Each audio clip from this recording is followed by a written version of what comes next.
Previously on Rise of the... Previously on The Haunt. The people of Barrowburg live in constant fear. People have been disappearing at an alarming rate in and around the dark woods to the north. As rumors of curses and an evil presence at the old Montarthus Manor deep within the northern woods spread throughout the townsfolk, Barrowburg's mayor, Devad Kurbis, looks to hire some help to address what he assumes to be a brigand problem in the ancient, abandoned mansion. 5 adventurers answer the call.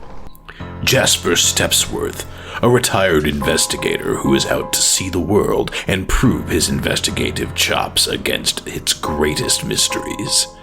Badger, a bold, strong minotaur with a passion for bravery, honor, and their great acts. Raquel, a scholar with some bardic flair and an obsession with lost antiquities. Garrick Cinderhand, a hunter who uses the power of his own blood to fell powerful monstrosities. Zigwar Eptim, a mysterious blade singer with a keenly edged sword and a keener eye for detail.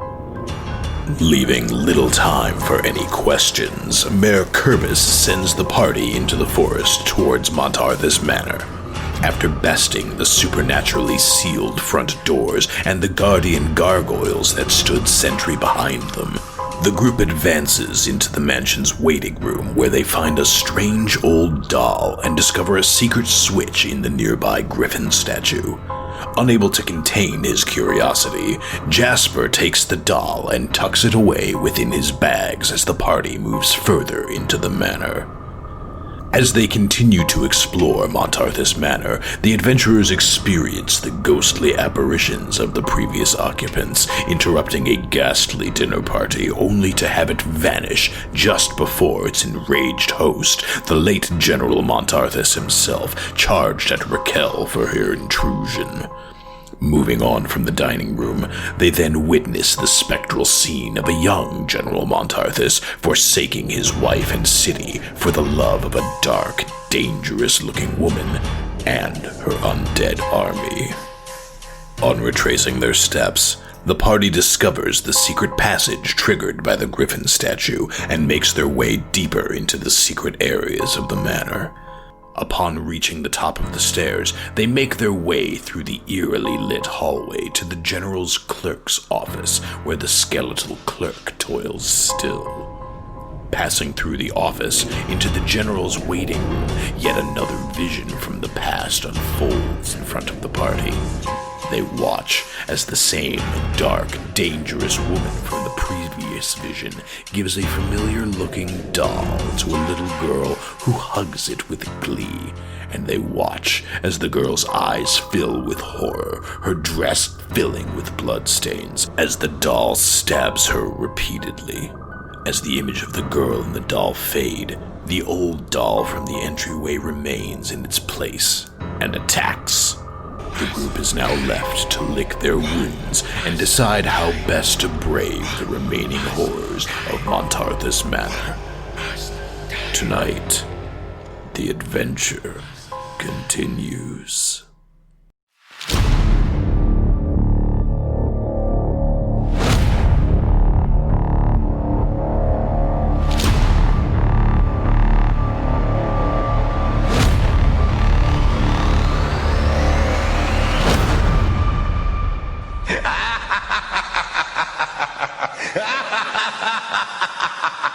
All right. So yeah, here you all are, having just finished up your fight with the doll. You got Jasper pretty well beat up. Everybody else just recovering from the battle. Several of you having been paralyzed with fear previously, as recalling through the video. You saw those leading up to this, several visions of the history of the manor, involving that mysterious dark woman and now the evil doll that just at the climax of your battle faded away into the shadows, not to be seen again. What do you do?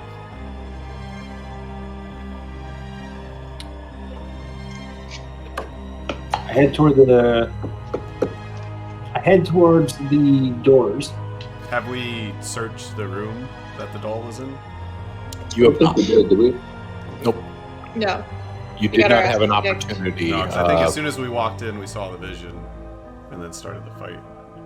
Can any of us help Jasper out? Because he's looking pretty rough. I was just about to... I'm gonna, Jasper is gonna kind of, once he knows it's clear, he's gonna kind of walk into the room. Just be like, ow. That was, a bit more interesting than I was expecting. So you are, cantrip lights the torch that's there for everyone. You do look a bit rough. Sorry to say that it's not in my skill set to help. If anybody has anything that could help me out a little bit, I would appreciate it. Otherwise, I might need to sit a spell before we move further in.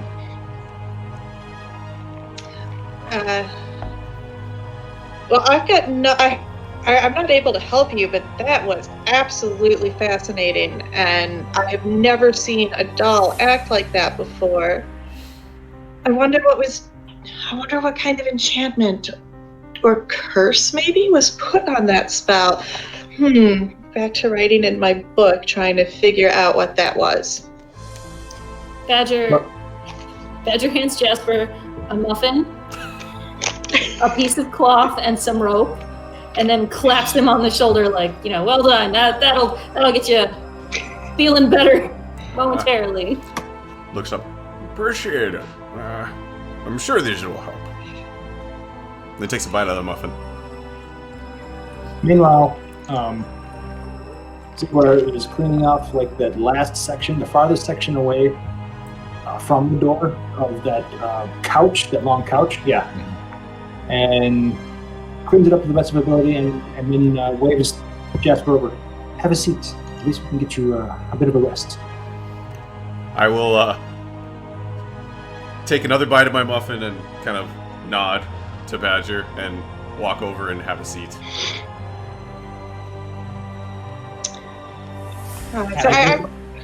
I basically stand guard over him, not having anything else I can do. Does anybody have any objection to taking at least me taking a short rest? I too would enjoy. Gain hit points on a short rest? I don't remember. You can spend hit dice to regain hit points on a short rest, yeah. But not everyone gets spell slots back, right? No, but I'm not thinking a long rest is a good idea in a haunted house. Yeah. So, if everybody's cool, at least me would appreciate sitting for an hour so I can get a few HP back before we head further in.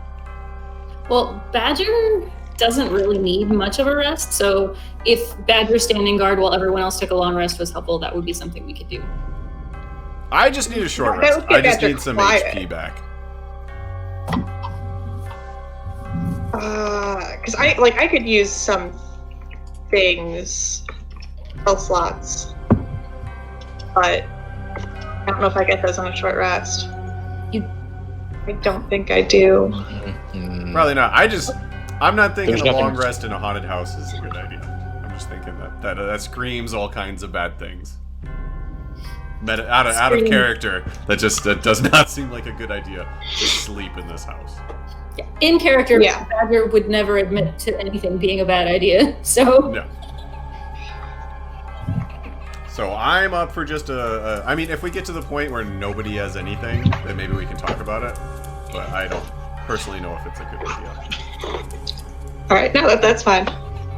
I will be more than happy to sit on this bench and take a rest, because it'll give me time to update my notes. All right, And well, make sure in I've that got case, everything. Jasper is going to take a long rest. So I'm going to Short rest. Short rest. I'm sorry, you are correct, sir. A short rest. After all that, I changed my mind. All right, so I'm going to spend some of my... That's Right, an I'm gonna- 8. I'm actually going to join the short rest if everyone's okay with that. Well, I mean, we're gonna be sitting here for an hour We might unless as you well guys all do leave that, me right? behind. Yeah, Correct. yeah, I think we all just do it. Yeah. You don't have to, like, you can sit, read, whatever. But During a if short you're missing rest. any health points at all, you might as well take a Yeah. short rest. And That's what I was thinking. Lars, could you remind me? Arcane Recovery. D&D and Beyond is saying once per day when you finish a short rest, you can choose to expend spell slots to recover up to, for me, level 2 levels, and none of the slots can be 6 level or higher, blah, blah, blah. But then it says on the bottom, once per long rest. Do you know off the top of your head? Is it So I long think rest? that means once during a long rest or like once during a day, at one short rest you can recover slots. So if you And I took 2 can't do that short until rests, you after a can long recover rest. again. It's just the one time. Until after a long rest. Okay. So I take a short rest, I get the benefits of, in this case, 2 spell levels, and then I have to take a long rest in order for that to reset. That is correct. Okay, sounds good. Thank you. In that case, I will take a short rest as well.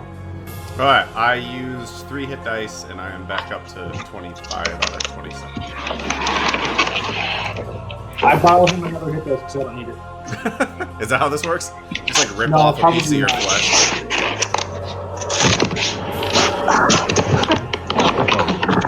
Alright. Serious. Oh god. Oh, that's Jill. Oh, God, Oh, Jill. that's Jill. Yeah, that's me. Oh, Are you all right? There we go. I lost my dice. Here they are. Human flack. Badger also took a short rest and is at 43 now, if that's a thing that needs to be marked somewhere. Yes, thank you. So D&D Beyond, You- you click short rest. Do you pick the however many hit die you want to use? Is that Exactly. You click the ones you've used, yeah, because it won't roll them for you. You have to roll them individually and heal yourself. Oh, But okay. you just mark off how many you've used.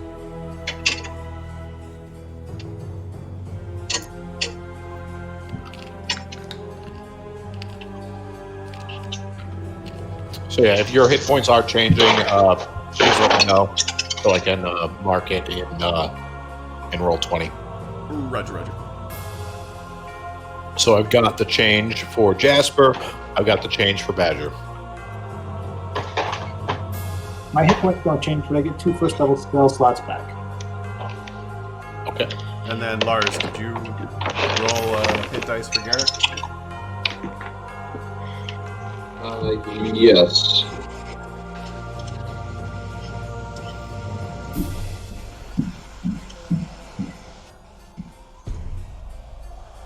How many did you recover? And, I'm up to 38.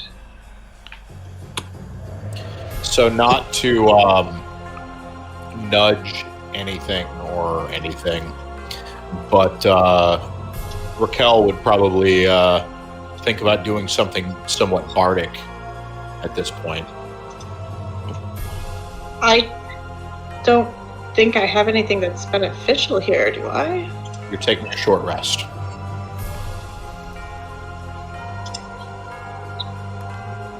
If you don't think that you have anything useful, then okay.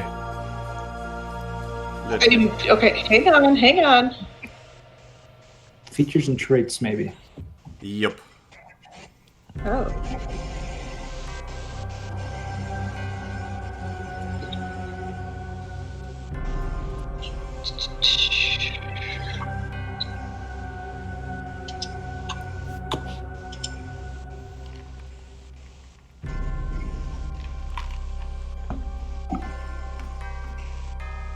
Oh. I see. Yeah, I'll play a song of rest.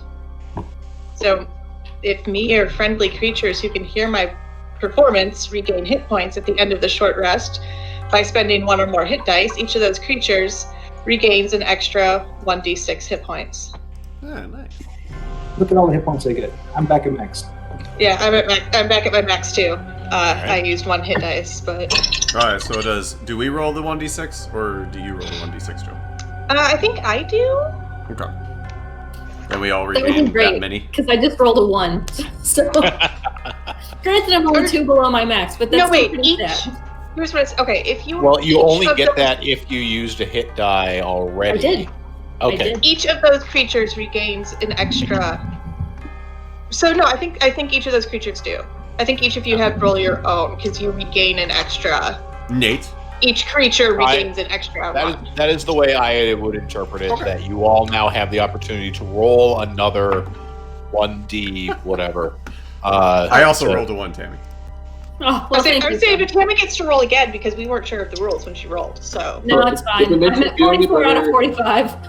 I rolled a 6, but I could only use 2 of it. So Oh, that makes me feel better. give it to can I someone like else. share my 4? So, yeah. So Ziggywar is going to give me a hunk of flesh, and then Garrick is going to give me some blood, and I will be up at full hit points.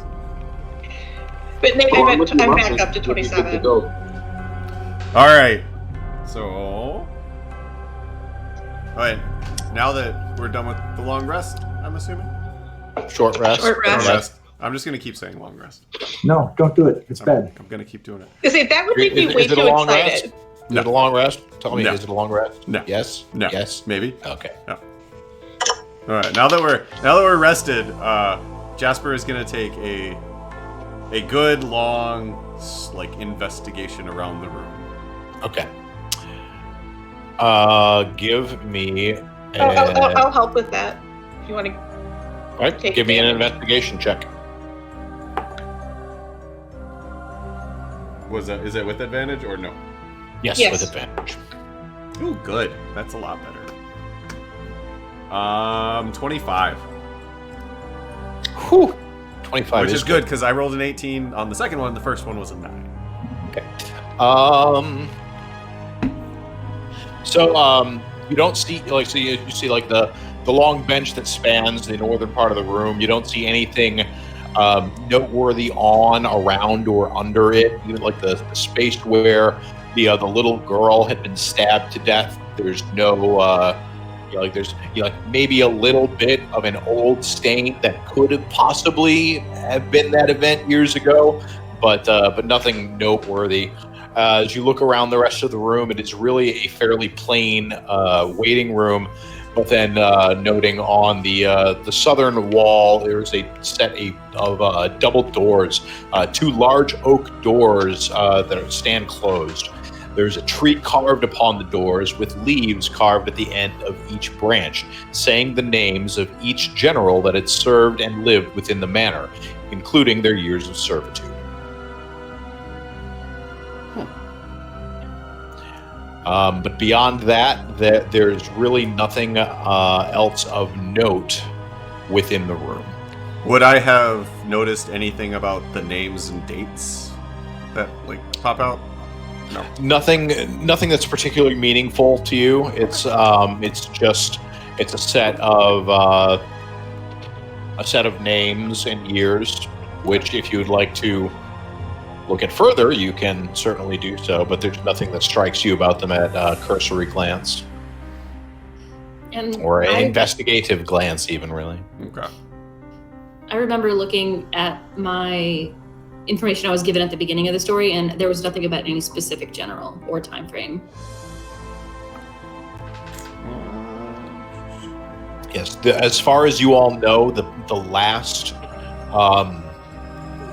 general, the last person of the manor here was General Montarthus, and if you look, so the names appear from the earliest at the top to the late, the further down you go, the newer the names are, and the very last name on the tree says General Oscar Montarthus, and there are no more after that name.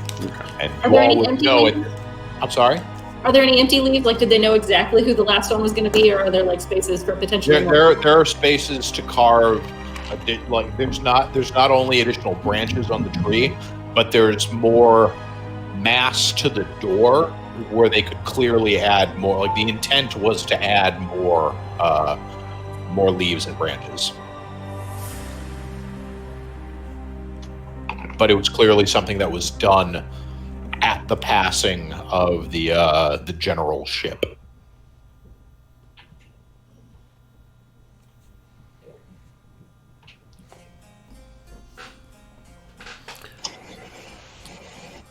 Well, if there's nothing further here, perhaps the doors now? Badger does not wait for a second opinion and goes to the doors. Does attempt to open them first. All right. So the door is unlocked. However, it seems to be stuck from the other side. So just a casual pull won't budge them. Jasper leans over. Put her back into it. Despite the Try fact not that to hurt Badger... the door. It's Yeah, that one's not going to happen. priceless. Despite the fact that Badger's previous door attempts during this campaign have not been the best, I will indeed put my back into it. All right. Give me an athletics check. Would it say that I have advantage next to that if I did? Probably don't. Yeah, it would. I would imagine it would. And you do not. Thank you. Oh, but I rolled a natural 19, which is a 25.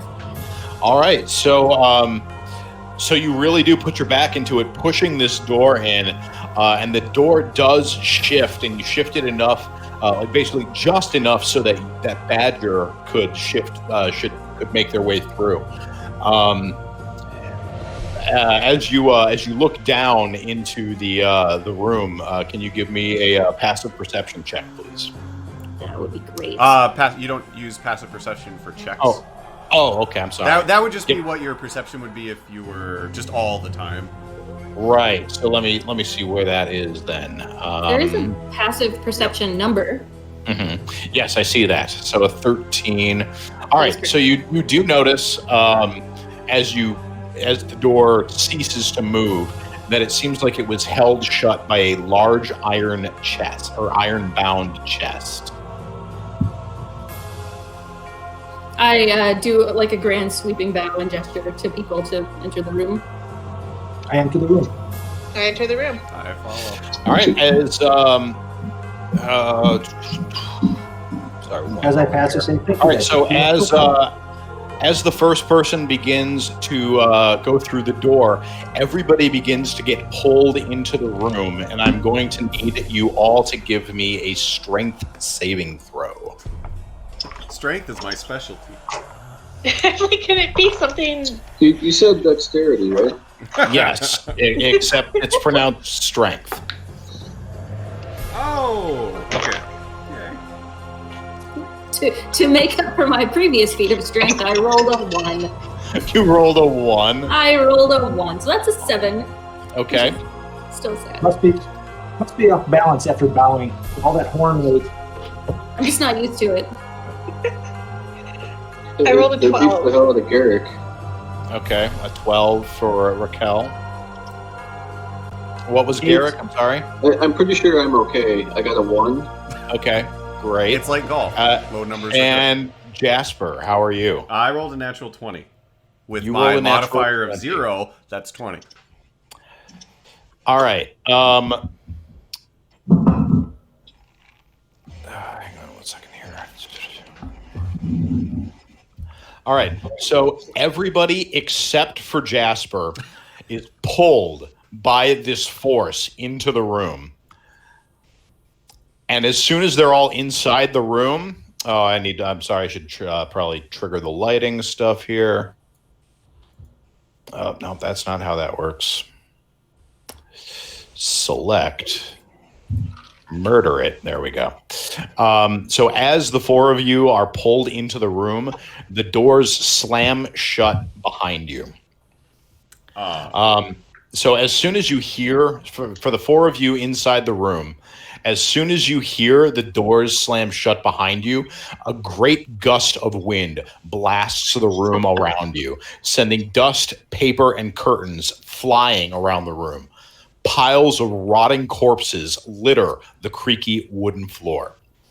Then you see him on the ceiling, a shell of a man, shriveled, tortured, and used. His body and arms semi-molded into the blackened muck that replicates a ceiling. Slimy black veins creep through his flesh, pinning him into the ceiling, as the ends of the vines expand into drooling suckers that feed from his life force. A glow of green hue emanates from his chest, where a green emerald spews out evil energies into the mansions, into the mansion, distributing to feed all the areas of the living building. The most potent looking of these green energies flowing directly into a lifeless body slumped with its head flung back over a wooden chair. It's all you. How high up is the ceiling? About 12 feet. That's a lot. Have I ever encountered or heard of anything like this before? You have not, no. I'm gonna try and get the door back open. And You said Jasper there's would a be body pushing in the from the chair? other side as well. Okay. I am taking notes so I do not forget this description. No, like I'm just furiously writing right now. Just writing sketches like, what the fuck is this? So, as you push and pull from both sides, both of you give me a strength check. While they're doing that, Nate, what'd you say was in that chair? Let's see, what is the specific verbiage here? Let me, a lifeless body slumped with its head flung back over a wooden chair. So there's basically like a body that's just like it's sitting at a desk with its back to you. But it's just like its head is slumped back. It's completely lifeless. It looks just like a desiccated husk. Blades drawn and at the ready. Ziggurar will approach, not going directly under the ceiling, kind of going towards the tables and then to the chair to get a look at what. And Garrett will keep an eye out for As- That's fantastic, because as soon as Ziggurar makes a move towards the body snaps its head back from over the chair and back into position. You recognize her suddenly from the apparitions of the manor. It's the Dark Advisor. She grins wide and evil and then cackles a haunting laugh as her features grow long and haggard. Her skin turns midnight blue and her pupils turn the red of the 9 hells. She attacks. And I need you all to roll initiative. Can we finish the door check before we do that? No, you may not. All right. Do I hear the cackling outside the door? Yes. You would hear the commotion of things whirling about in the room, and then definitely the evil cackle. I guess. Shit. I would just. Okay. Where's the shit? Turnover. There we go.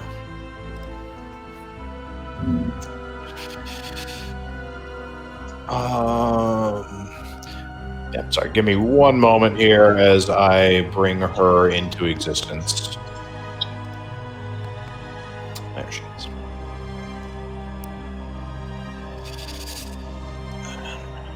Oh, dear.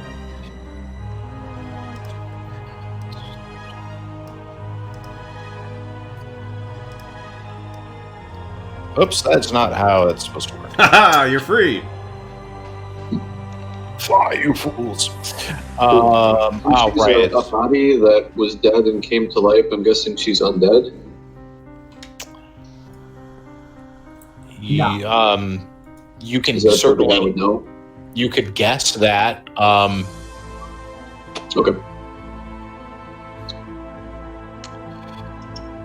Add turn, there it is. Okay, all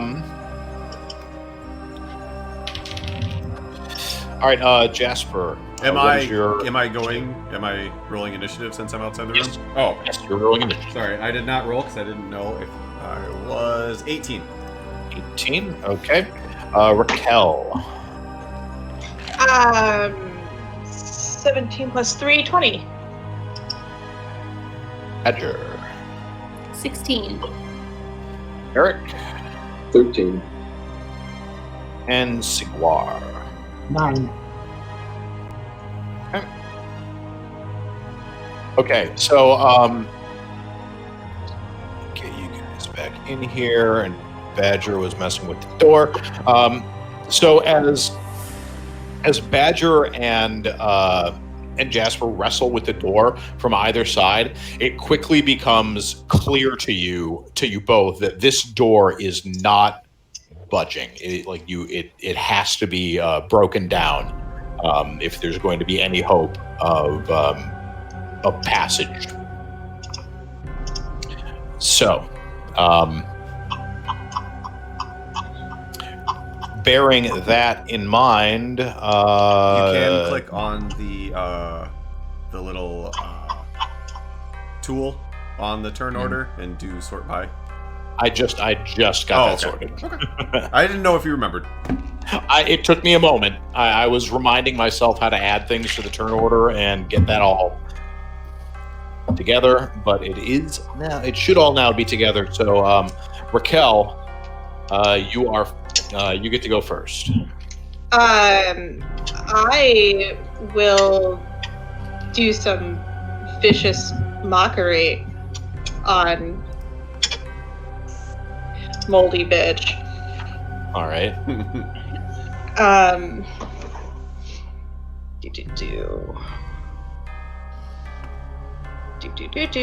Sorry, looking at what I need to do.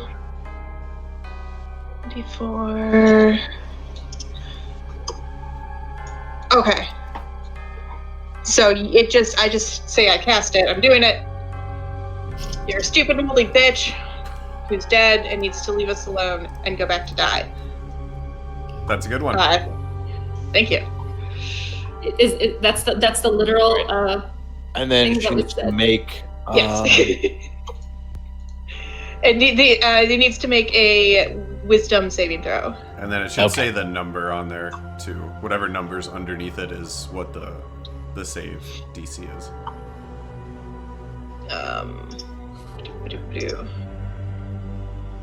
14.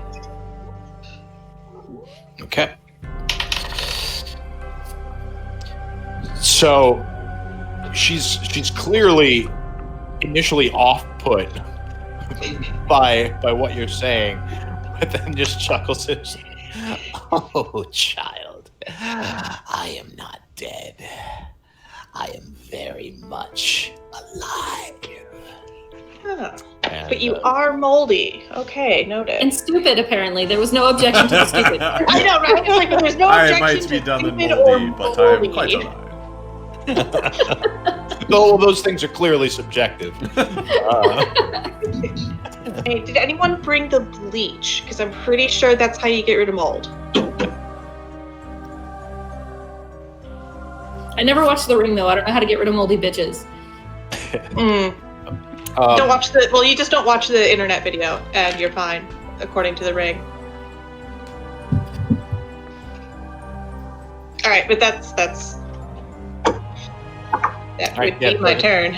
All right, Jasper. Then you are next. Jasper is going to use his so muscular old body and try and break down the door. All right, give me a melee attack, or however you're planning, like however you'd like to try to break it down. If you want to use one of your sticks, if you want to just use an unarmed strike, whatever you're like, give me an attack roll against the door. I will. Are we technically flanking the door? Does the door have? Do I have advantage on the door? I'm not giving you advantage No. against the door. I will take both of my nightsticks and just kind of like put them like this and rush at the door. So I will attack it with them in that manner. Okay, give me your attack rolls. That's a 1. What? I thought we could get advantage. The door's not going to dodge. Yeah, I rolled a 1. The door dodge? I rolled it like a Literally, the natural. shoulder is softer than you thought. So what is it to hit with the 1? Oh, you want me to add my stuff to it? Yeah, it's tough. Plus 5, so it would be 5. Okay, so no, so your first strike, it hits the door, but even though you're quite certain you hit one of the leaves squarely, it doesn't even scuff it. So give me your Does second the door attack roll. chuckle? The second one is a 20 altogether. Okay, so that will hit. Give me a damage roll. Do I get sneak attack on the door? I don't think the door would notice you approaching Haha, it. surprised you. You know what? The door is as surprised as all of us. Yeah. No, you don't get sneak attack on the. You know what? Fuck it. I'll give you sneak attack on the door. It was not. It was expecting the first strike to come from Badger. There you go. Nobody expects the Spanish Inquisition. In that case, 4 for the normal damage and 7, so 11 damage altogether on the very surprised door. The door is shocked, really. All right, so yeah, so you start chipping into the door with with that second strike. Like the first one just bounds off, but then you end up turning it using the momentum from that rebounded strike and just taking a big gouge out of the door. You can't quite see through it or anything yet, but you've clearly made some headway into it. Fucking door. All right, that's all I got. All right, Badger, you are up. Badger bellows, but does not quite yet rage. Okay. And attacks the door. All right. Because give me your attack. Badger has, just from a RP standpoint, Badger has no idea what's going on the other side of the door, and if Jasper needs help, Jasper's alone. So let's attack this door, shall we? This is one of those times I don't know if I should have made the saving throw. I'm trying to get in where it failed it. I know, right? You succeeded at failing. No, it's Jasper's. I'm just gonna shrug my shoulder and be like, "Well, that was fun," and then just start walking away. Are you going to go sit back on the couch? Nice knowing you. There you go. Go see if you can find the doll. Decides to take a long rest. All right. Badger, your roll. Badger is going to use the great axe because door, wood, axe, good. It rhymes and it's awesome. So let's do it. To hit 11.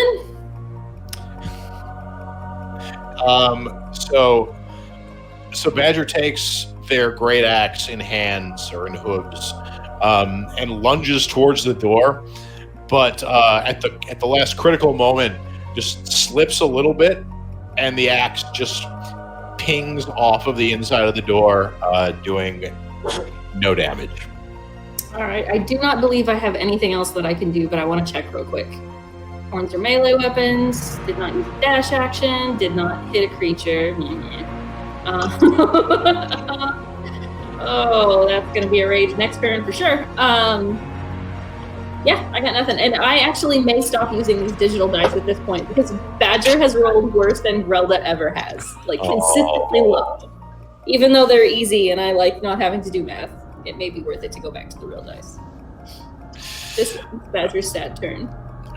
So is that the end of Badger's turn? That is the end of Badger's sad turn. All right. So yeah, not just Badger's turn, Badger's sad turn. Yeah, exactly. It's very important. And I did check. I do only get one attack per action at this level, so. All right. So that makes it the dark, creepy blueberry lady's turn. So as she rises up, what's that?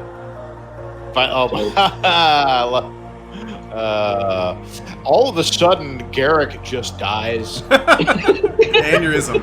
It's like the weird, he all of a sudden, his puddles of grease just spill out from his every pore and every orifice, and then all of a sudden, just a spark happens in front of his eyes, and he lights on fire, and he's down to ash, and he's dead.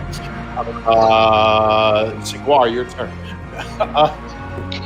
So anyway, so it's so this creature, this old woman, rears up from her chair, turns around, faces you all, and just places her arms out to the side, raises them up, and amongst the piles of corpses around the room, start to rise some bodies.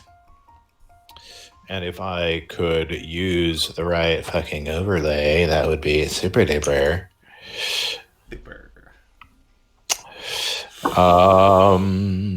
There's one. All right, Full that's round.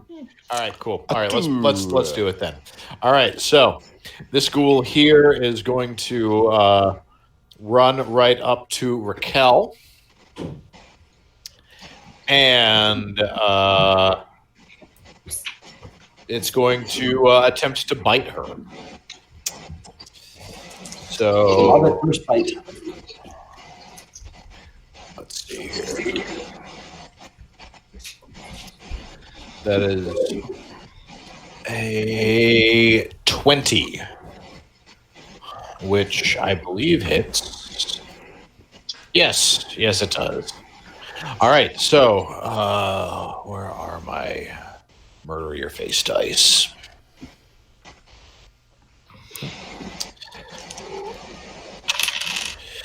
All right, so so the ghoul lunges at Raquel, goes for the face, but she like kind of gets her arm up in the way. It digs its teeth into your elbow, and you take 5 piercing damage. Okay.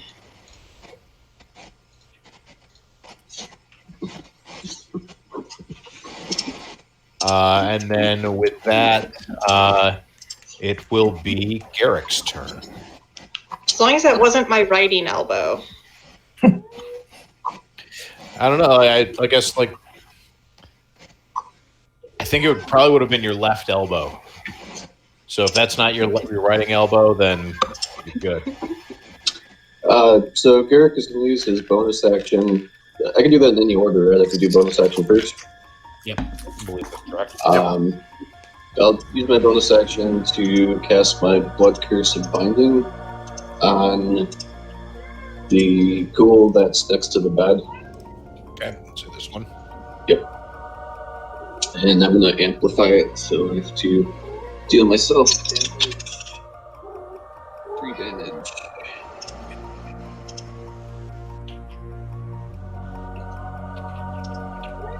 All right. Let's see how its strength saving throw goes.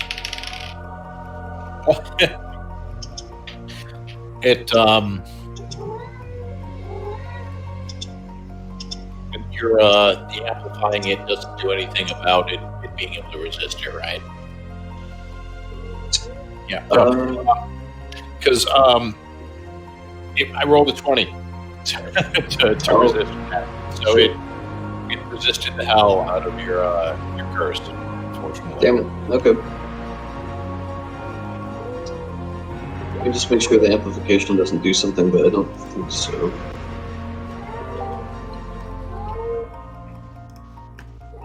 Shit. Okay. Well, that didn't work. Then I will target the one that's that just attacked Raquel. Okay. And use my crossbow. Let's see. So I'll do the -5.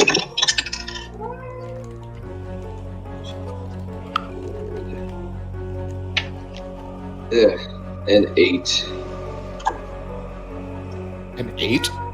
An 8. Oh, that's a miss. You take aim at the ghoul, steady it right at his face, let loose, but it kind of has this weird ghoulish swagger, and the arrow just whizzes right by its head. Garrick would like to use the do-over. I was gonna say maybe it's not the dice, maybe it's this campaign. We are all cursed. Seriously, every dice roll tonight has been awful. Like, I don't know what the deal is. I need to try a different dice that I'm using. I think I know what the problem is. I am not rolling like pure shit. Therefore, the rest of you guys are. You're taking all Thanks a of lot. I'm sorry. It's me or the world. In order for Jill to succeed, we all must fail. All right, Garrick, is there anything else that you are going to do on your turn? He'd like to use his bonus action. Okay, great. So Garrick squats down in the corner, makes little jerk-off motions at the ghoul, and that is the end of his turn. Yeah, Garrick is done. If only we had someone who could try to seduce the moldy lady. Was the ghoul intimidated by this action? The ghoul actually seemed like the ghoul at the far end of the room seemed enticed by this action. It's hard to tell when their jaws are hanging loose. Like, right? You know, like, and some of these are like these corpses have been pretty corpseified for a while. So it's not there's not always like a jaw there to speak of. Yet somehow they still get bitey. It's impressive. Yeah, so how the fuck did I... Well, actually, I would manage to get bit by something that doesn't have a jaw. what you That do is sounds you use accurate. your upper lower teeth as a hatchet and just whack your head at them. Okay, as somebody who tried to eat a pickle Why pretty do much you that move way... I had jaw surgery, So that's how I anyway. know it. So anyway, I'm this imagining ghoul pressing a pickle runs up. in from the center of the room over to Garrick, and is going to try to bring his claws down right across your chest. So let's see, that's a 13, which is going to miss. So he goes to claw you across your chest, but just as you finish your jerk off motion, you just like swing your shoulder back to dodge the swipe. And that's going to be the end of the ghoul's turn. Ziguar, you are up next.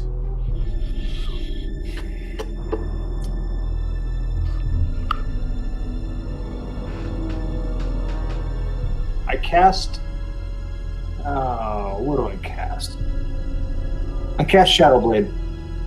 I have both my weapons out now. Or are you assuming that? I don't know. I cast Shadow Blade. That's my action.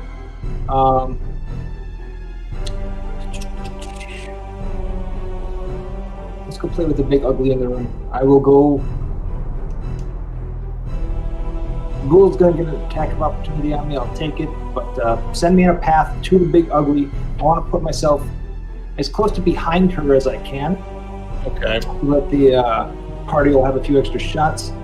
Let's see. Your move is 30, so 5, 10, 15, 20. So you can get here Looks with good. 20 feet. Yep, looks So you've good. got 10 feet more if you care to use it, but so that ghoul will take its attack of opportunity on you. It'll try to claw you as you go by. That is going to be a 17.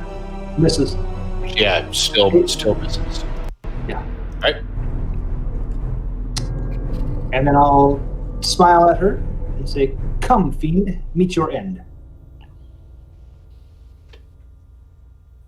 That ends my turn. All right. Raquel, you're up. Okay, so got that ghoul standing right next to me. I will. Hey, point yeah. of note, I would like to move there, not Yes. Not Garrick. Thank you. Sorry about that. Wrong person. There you go. Thank you.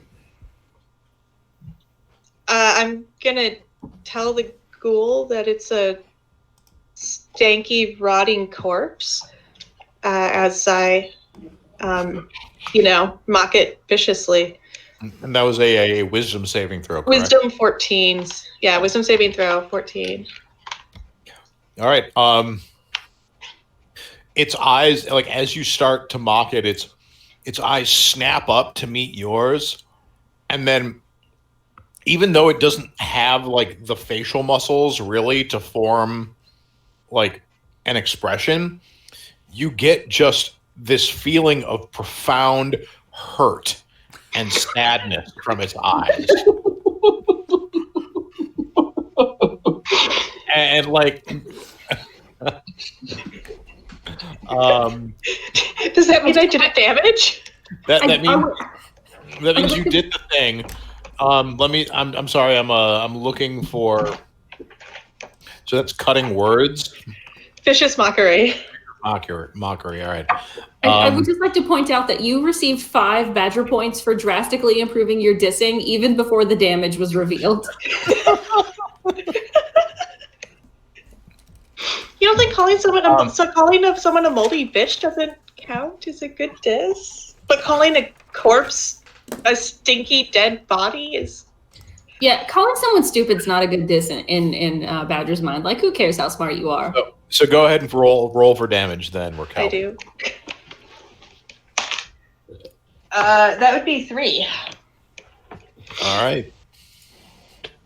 So yeah, that you see this like almost imperceivable heartbreak in the ghoul's eyes. And its actions seem a little less, a little less sharp, a little less committed. All right. Anything else that you would like to do? On your... I have mocked my ghoul. So that's it? Mm-hmm. All right, Jasper. Oh, wait. Actually, I think I'm you on. son of a... I would like to, Oh, never mind. I'm good. Never mind. I hate you. I love you, too. Jasper, you're up. All right. Jasper is going to take his shots at the door. Before he takes his first one, he's just going to look at the door and be, open sesame, and then try and whack it. All right, give me your attack roll. Oh, that is a 7. Again, more like a glancing blow. He looks at it, he's like, "Open sesame," and it's almost like the door could feel your lack of commitment on the magic word, and the blow just bounces harmlessly off the door. Shouldn't have ended it with a question mark. All right. Then I'm gonna swing my other one. Before I do, I'm gonna open sesame. 18. All right, then. Roll for damage. Am I since I'm am I still surprising it, or am I still sneak attacking it? You've hit it a couple. You've hit at it multiple times. Yeah, I don't know if it's surprised the door. anymore. The door is expecting it. It's surprised you hit it at this point. Yeah. All right. So that's 10. 10? Yeah. Okay. So again, you like the first blow glances off, but almost like in a repeat performance of your last attempt, you just you use the momentum of the sliding off of the first attack to really dig in on your second. And this one, you actually break through enough where you see a big hairy knee on the other side of a small hole that you created in the door. All right, Jasper's gonna lean in and put his face up to the hole and just go, "Here's Jasper," and then I'm done.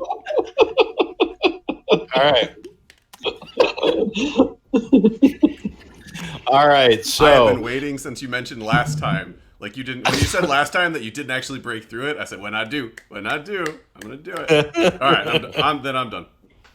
So you say. Mm-hmm. All right. So this school here is going to run up on Garrick, and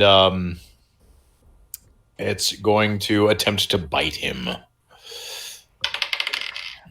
It's an 18 to hit. That hits. All right.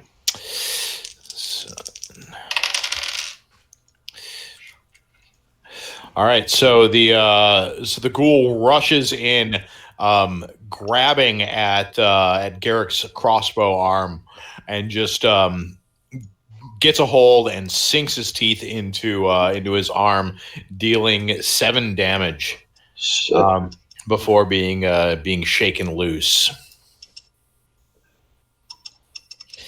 Sean, what was the shortcut you had for changing hit points on this? I forgot.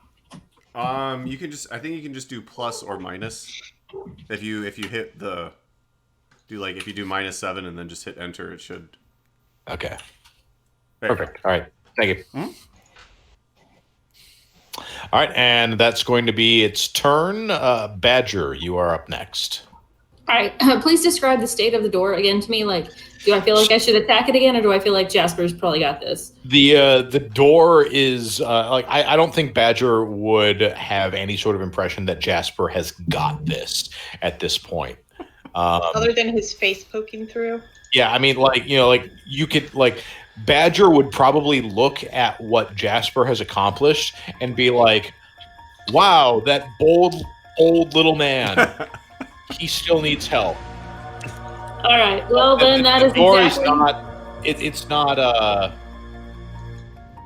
Badger probably wouldn't feel like they could bust through it on their own easily. Badger doesn't feel like Badger can bust through the door on their own? I mean, not easily. It's not. It wouldn't just be a heave ho. Okay. Not like a strength check. Right. All right. Well, we're gonna do something dumb because Badger has been shamed, embarrassed, and really wants to help their friend right now. So they're gonna fly into a rage as their bonus action, and then they're gonna attack recklessly at the door. Okay. And we are gonna Made an attack roll. All right, first one is a total of an 18. Okay, that hits. All right, and then oh shoot, I didn't see. Give me damage on the first one, if you wouldn't mind. There is only going to be one, but the problem is I can't tell if this. Do you know what the Great Axe's base damage is? Because I don't know if it took into account the fact that I'm raging.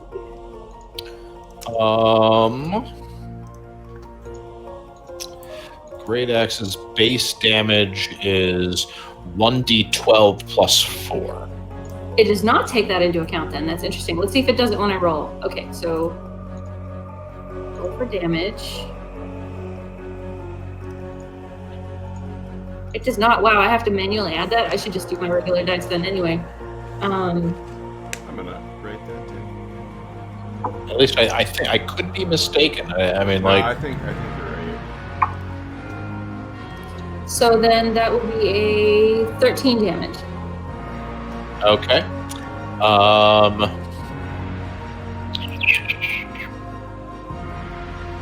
right. So as Badger flies into this rage and just "Fuck you, door!" and keeps their way into it.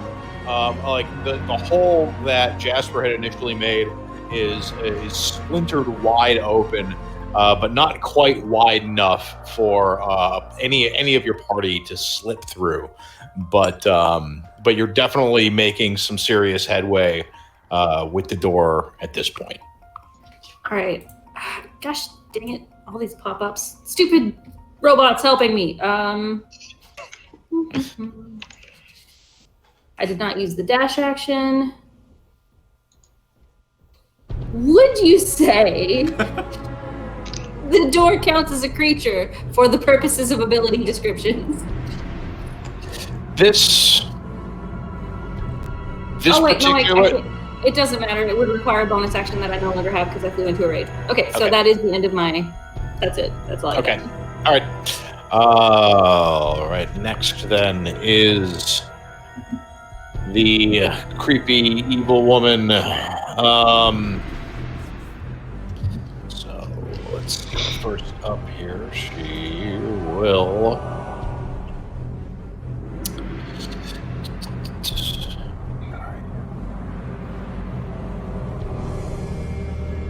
Sorry, one moment here.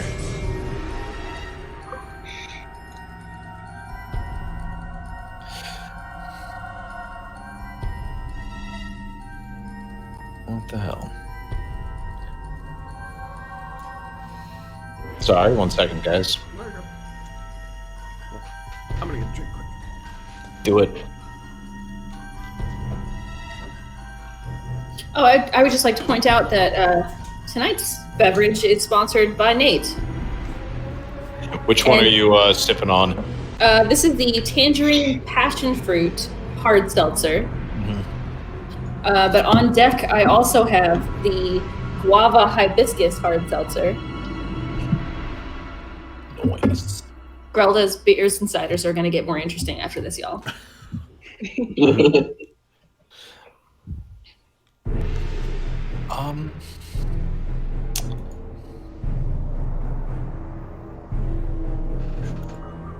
Shit. So,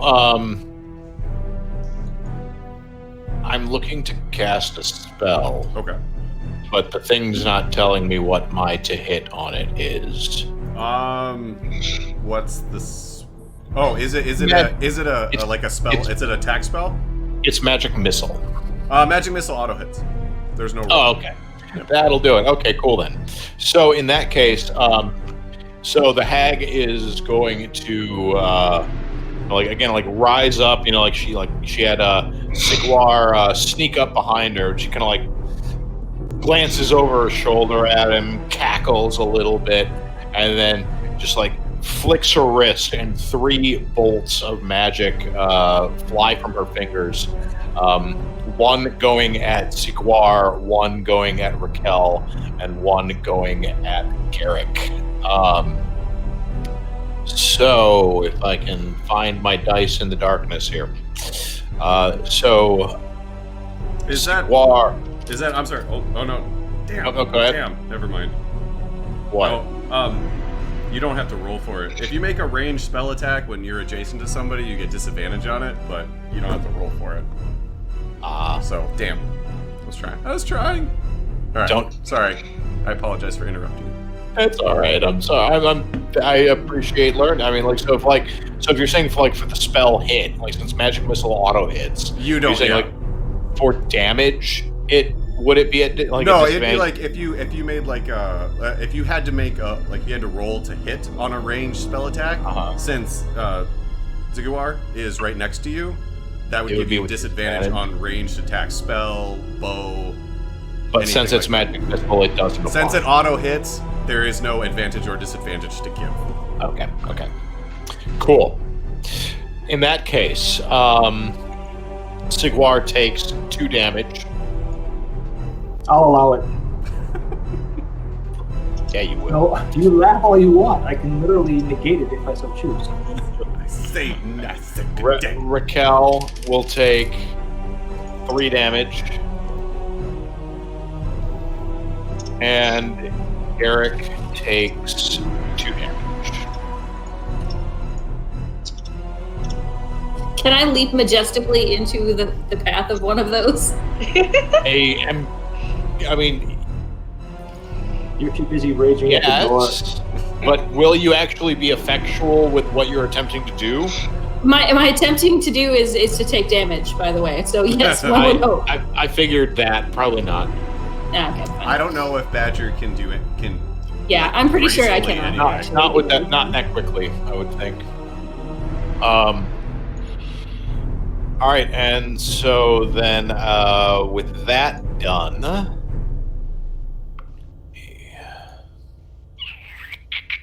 where are you? There you are.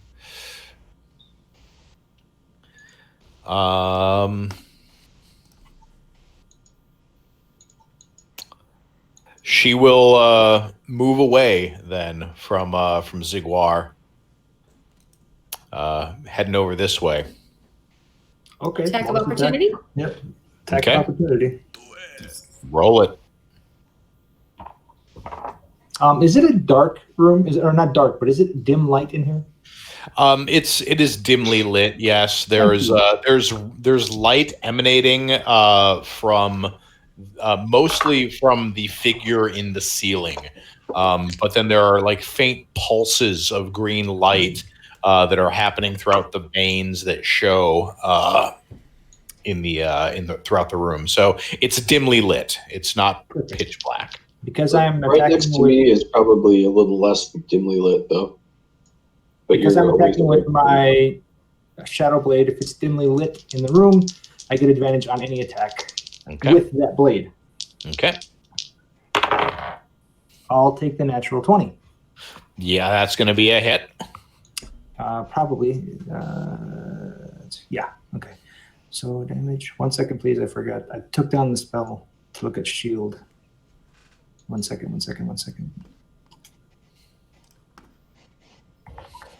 All right. 2d8. Although, wasn't that a critical hit? So Oh, right. I still got to roll 2d8 and then double it, right? I thought it was just like maximum. Yeah, That's it's only if you use the card the way and it's we've drawn. the way we've been doing it, the way we've been doing it in the other campaign is just like a house rule. So it kind of depends Okay. on whether you want to go by the How book does Nate? or Nate. yeah. It's, How that's do why I you say do it's it? Nate's call. Yeah, we'll go with we'll continue the house rule here. Why not? All right. So Can I appreciate that? Because the other campaign that I briefly was in, that was not true, and I critically hit and did 1 damage, and that was less and exciting. that's why I did house rule that. You shouldn't ever be able to do 1 damage on a critical hit because you should roll. I rolled a 1's worth of damage. Yeah. You should roll the. Oh, okay. Because the way it's written is you just roll twice the amount of dice. So. Oh, I didn't even get to do that, so maybe it wasn't completely accurate. Yeah. So if your hit is a 1d8, you would roll 2d8. You could still end up with like a 2 on a critical. That's why I don't do it. So the way that we've been doing it is if what you would normally roll is a 2d8, that first 2d8 you max out. So you would automatically do 16. And then you would roll it a second time and add that to your max first roll. Nate, you approve? I approve. And then you would add whatever modifiers after that. So if there's a +1, that gets added on at the very end. That doesn't get doubled, just the dice. And then, did you just steal? Okay, good. Holy shit. 16 and 15 is 31. It It is. Nice. And is that just like some math you're throwing at me, or is that how much damage you're dealing? Well, that's how much damage that this attack of opportunity did. So yeah, so as she tries to slide away from you, you just like reach out, like, you know, with to the untrained eye would seem almost effortlessly, and just catch her right in her side as she slides away. And she actually, like, her own momentum does most of the damage to her. It just takes a huge chunk out of her side, and she I supreme leader snooked her. So, like, as she was moving away from you, she was kind of going, but it quickly turned into a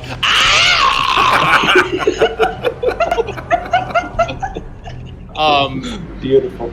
But she like gets over to where she was moving and like kind of gets like tries to play it off like no, that was that was all part of the plan. She meant for that to happen, I'm sure. Yeah, he absolutely did. She bought that evil laugh at the discount store. That's why it sounded so weak. It's fine. So that will conclude her turn, which means it is now our ghouly friend's turn, who will continue his assault on Raquel. Can I ask one stupid question? What's when you're up? doing spell damage, even though it's a melee attack, I don't add the additional bonus, the damage plus the damage, right? I only do the spell damage, correct? What additional damage are you talking Yeah, right. So, like, if I attack with my normal weapon, it's 1d8 plus whatever for my skill. On a spell, it says 2d8, and I don't add that additional plus, correct? Yeah, there shouldn't. Yeah, no, like if you're looking at D&D Beyond, it should just be like that's the damage you're doing. If there isn't a plus, it's just the roll. I just wanted to be sure, and that's what I did. Cool. All right, so back to the murder of Raquel. So this ghoul is gonna again just like start grasping its claws at Raquel's face. I'm gonna go and hit a 19. Ah, that hits. All right, so I probably need to get a better one. I want you to know, Raquel, that if you die, Badger will pick up your notebook and write useless information in it to bring your honor. Like Badger will be at a bar, and someone will say, "I really need to go to the bathroom," and Badger will be like, "Blonde man, which to use restroom in your like." Badger has no idea what you're doing in that book, but you know. All right. So Raquel then takes 7 damage, or 7 slashing damage. Jesus. Which, if my math is correct, takes you down to 13. I have 12, but I also have my max at 27. I have your max at 28, but let me look at your. That's what I have in roll 20. Looking at, and that's what it is in D&D Beyond as well. Okay, well, I will up my max HP then. I'm not sure where you're seeing. Oh, now that I've refreshed it, it's 27. So at some point between when we started and now, your max hit point was reduced by 1. I feel like that was probably a mistake. Okay. So Any idea, John, do you have any idea how that could have happened? Not unless like I think it was during one of the the short abilities or rest. something got tweaked. But That's really strange. that is really strange. I can fix it. Just a minute. Yeah, I wouldn't mind being 28 and 13 instead of 12 and 27. All right, refresh now.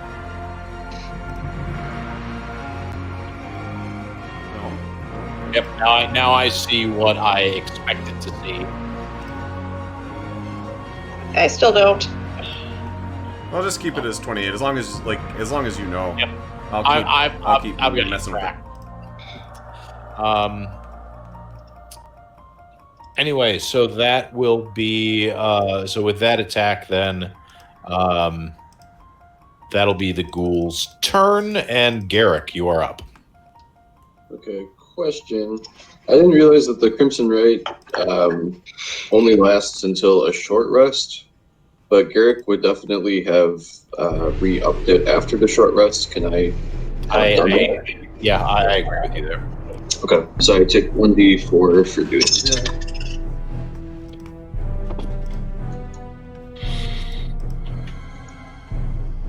Okay. 1. I can only roll low numbers too. I will attack the ghoul that's to my right. This one? This is left. There's south and west. There's nobody to your east. Well, but he's facing south. Oh, this so one, that, right. That is, no, the other one is to his right. So you want to attack this one? Yeah. Okay.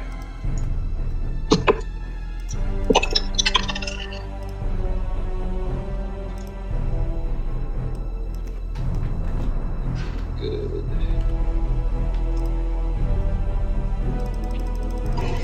Hey Nate, how bad does that ghoul look? Well, not the ghoul, but the ugly lady. The ugly lady, she looks pretty pissed off at that swipe that you gave her, but she's not looking like she's ready to throw it in yet. Although, I mean, to be fair, she's kind of looked like she's ready to throw in the towel from the beginning. Bitch is moldy and dead looking. It's a relative description. Yeah, I feel like she didn't even begin this fight with a towel in the first place. So you're going to Well, you definitely did not yet. That was the 5, and I'm getting rid of this die. Go away, die. Dice jail. What did you roll? I'm sorry. 5. So is that what? And which makes what total? 5. Oh. That's my total. Oh, but yeah, no. That was that your hand crossbow or like a melee? What were you attacking with? Hand crossbow. Yeah. Yeah. So you take aim right at the ghoul, but it just with its like mindless arm waving, it just happens to knock your crossbow right as you're taking the shot. So it just like flies harmlessly overhead. Okay. Well, then Garrick is going to use his bonus action to try again, but with a different die. Good call. Maybe. That's better. 18. That hits. We can share. Okay.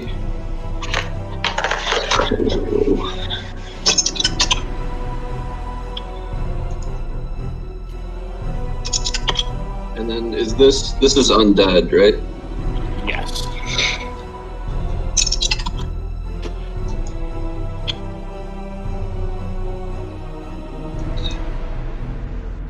So 8, 10, 15, 23. 23. So I feel compelled to tell you to say this. If you attack an adjacent creature with a ranged weapon, I have a feat. That, oh, do you? Okay. Makes me not Yeah, have that. Okay, good. Sorry, I just wanted to be sure. Yeah, he's got a whole bunch of stupid things that make his character good. Well, in that case, yay! How much damage was that again? Like 23? 23, yeah. So after having your first shot like knocked out by the ghoul, at this point you're just like frustrated. You're like, bring it down, like level it right at the chest, bring it up really quick, smack it under the jaw, and then fire it into its throat, and the force of it takes its head right off. Sweet. And it is dead. Good die. Good die. Anything else you would like to do with your turn, sir? No, that would be it. All right. Next up is the remaining ghoul, Bayou, which, as horrified as an unfeeling undead can be by the brutal murder of its companion, will attempt to claw you in vengeance, which is going to be a 20 to hit. Ooh. That hits. That hits. Wait, are you sure? That might miss. Did you check? Yeah, maybe. You know.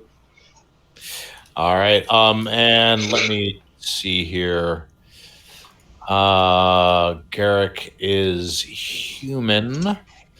So give me a Constitution saving throw, please.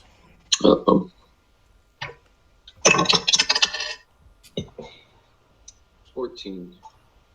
14. Okay, that saves. So you are just going to take 7 damage. So it comes in with claws and ends up like it gets a good scratch right at the at the top of your neck and shoulder. It's not too deep, but it stings pretty bad. It's going to be 7 damage.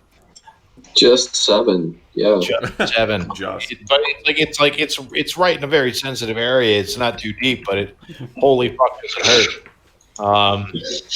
But you're at least you're not paralyzed. All right, and that then is going to be the end of the ghoul's turn. Sikwar, you are up. At glance, the 2 ghouls, do they look like they're ready to fall? I mean, The 2 ghouls look fresh as the day they were raised. So pretty gnarly. Yeah. Which was today. Which was like 12 seconds ago. All right. Move me 2 squares north so I get, yeah. And then 5, 10, 15, 20. The far ghoul, I will attack with advantage because it's dark. My Shadow Blade is a thrown weapon as well. Okay. So I throw it at him. I'll take the 15.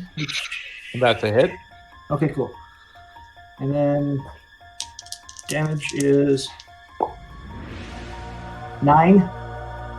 Okay. Which is better than average. I should shut up. It's better than average. How's he look now? Say you throw your Shadow Blade at it, it catches it in the upper shoulder, it just it reels back screeching. But it while it certainly looks like that was an unpleasant experience for it, it looks yet undaunted. Fair enough. And then I will take a regular ranged attack with my rapier in my offhand, which is not advantage, at the one in front of me now. trying to get its attention as well. And that is a 17. That hits. And that is action time. 1d8. 5, 9. 9 damage. All right. So you take your rapier and just like as the like it's right in the back of this ghoul as it was focusing on Raquel. So you get a nice rake right up its spine. Lets out a piercing howl, staggers a little bit, and then just like looks over its shoulder at you, snarling. It stood out for a second, but you guys can keep going. It's my turn, so waste away. All right. That concludes my turn. All right, Raquel, you are up. All right. I am going to yell at that ghoul that's been fighting me. Fucking piece of shit pansy ghoul, getting all distracted just because your back just got ripped off. The fuck do you think you are, weakling? All right, give me a roll. Yep. So that would be my vicious mockery. That was vicious. Oh, right, I have to You roll. Yep. Yeah, I you roll. What's the save? All right, Wisdom and 14. 14. It like so after having just had its back torn up and like looked over at Siguar, and now you're just like having this cutting commentary on its sad state. It looks at you, and again, like where you are pretty sure, like you can see that it was emoting fury at Siguar right there. Like again, like its expression doesn't really seem to change, but again, you just like you see its inner self just be like, maybe I am a big piece of shit. And it takes like your roll for damage. 2. It takes 2 damage. I mean, there's a maximum of 4 damage on that thing, so And yeah, so like it sinks a little lower, and like I'm chipping away at this bitch. it snarls at you, and like looks over its shoulder again, snarls at Siguar, but then it just like snarls again. But you're not sure if it was snarling at you, Siguar, or itself. I am ruining this corpse's will to live. Anything else you'd like to do with your turn? Well, given I can't like disengage and back away or anything, I'll stand here proud that I mocked this little bitch. Jasper, you're up. I'm gonna try and open that hole in the door a little wider. Just look at the door. Right. Look at the door. Shake my head. The next house I have is gonna have not a single door inside of it. And 14. 14 hits. Hits. All right. Is the door still surprised? I'm surprised that I hit it with my first one this time. It just turned its attention on the big minotaur that had rammed in its backside.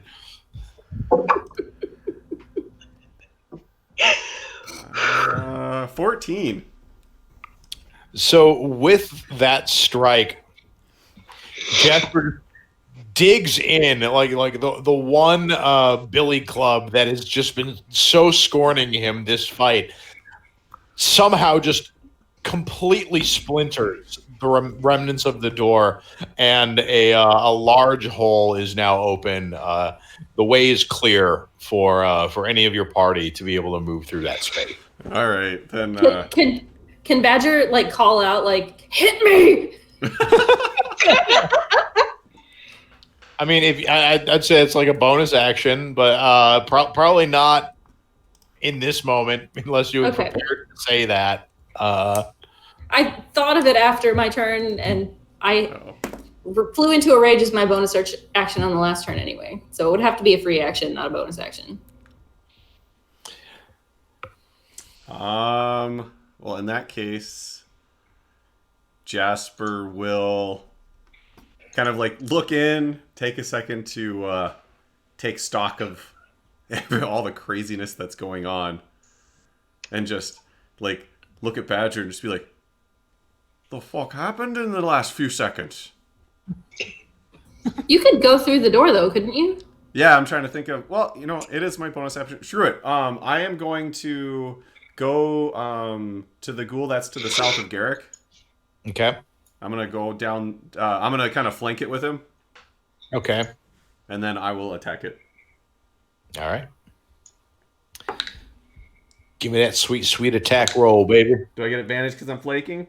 Show enough. That's good because the first one was a 14 and the second one was a natural 20. Oh, Balls. Why did I had to use my sneak attack on the door. All right. So that sneak. All right. So for 8 damage. All right.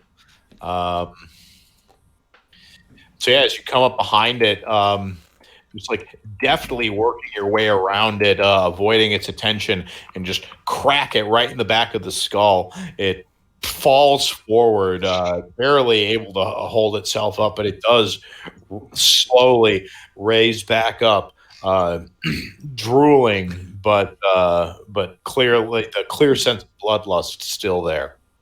You rolled a 20 and it was only 8? My normal attack is only 1d4. Oh, okay. Yeah. Like I said, I wasted my sneak attack on the door to open it up so I could actually get in. And I think it would be pretty obvious as I'm coming in that the door is now like wide open. And not surprised anymore either.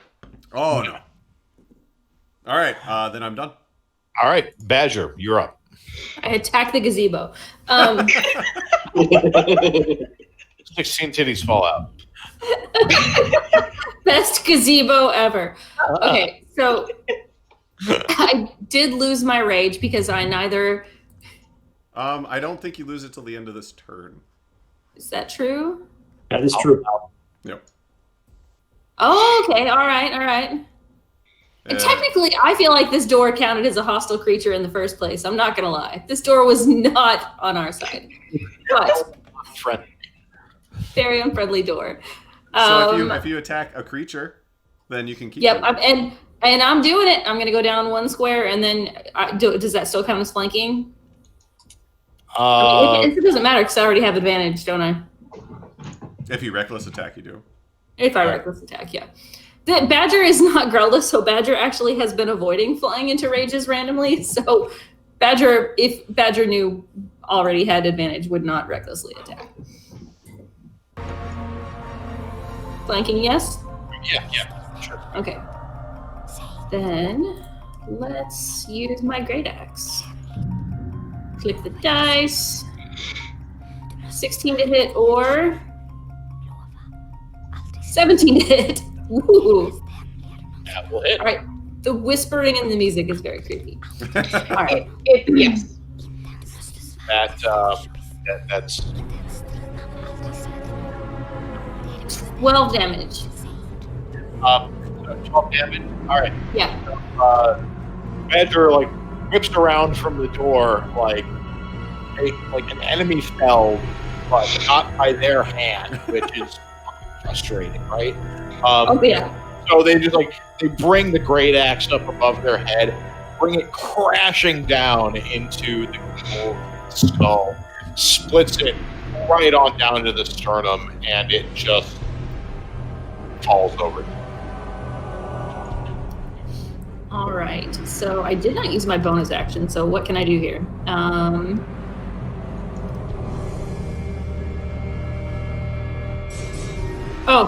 I can shove the body. That's not going to help any of us. So that's the end of my turn. Sorry. Yes. Okay. At the end of your turn. So then it is the big bad witchy lady's turn. Give me a moment here. Need more dice than I was prepared for. All right. So So trying not to show that she's holding her side, where she took that wound from Ziguar, she like snarl cackles at the group, like shakes her head disappointedly at the two clumps of ghouls that now litter the floor around Garrick and around Garrick's feet mostly. Puts her hands out again. Some tendrils of dark energy fly from them to some of the other piles of corpses around the room, and 3 more ghouls rise around her. Well, shit.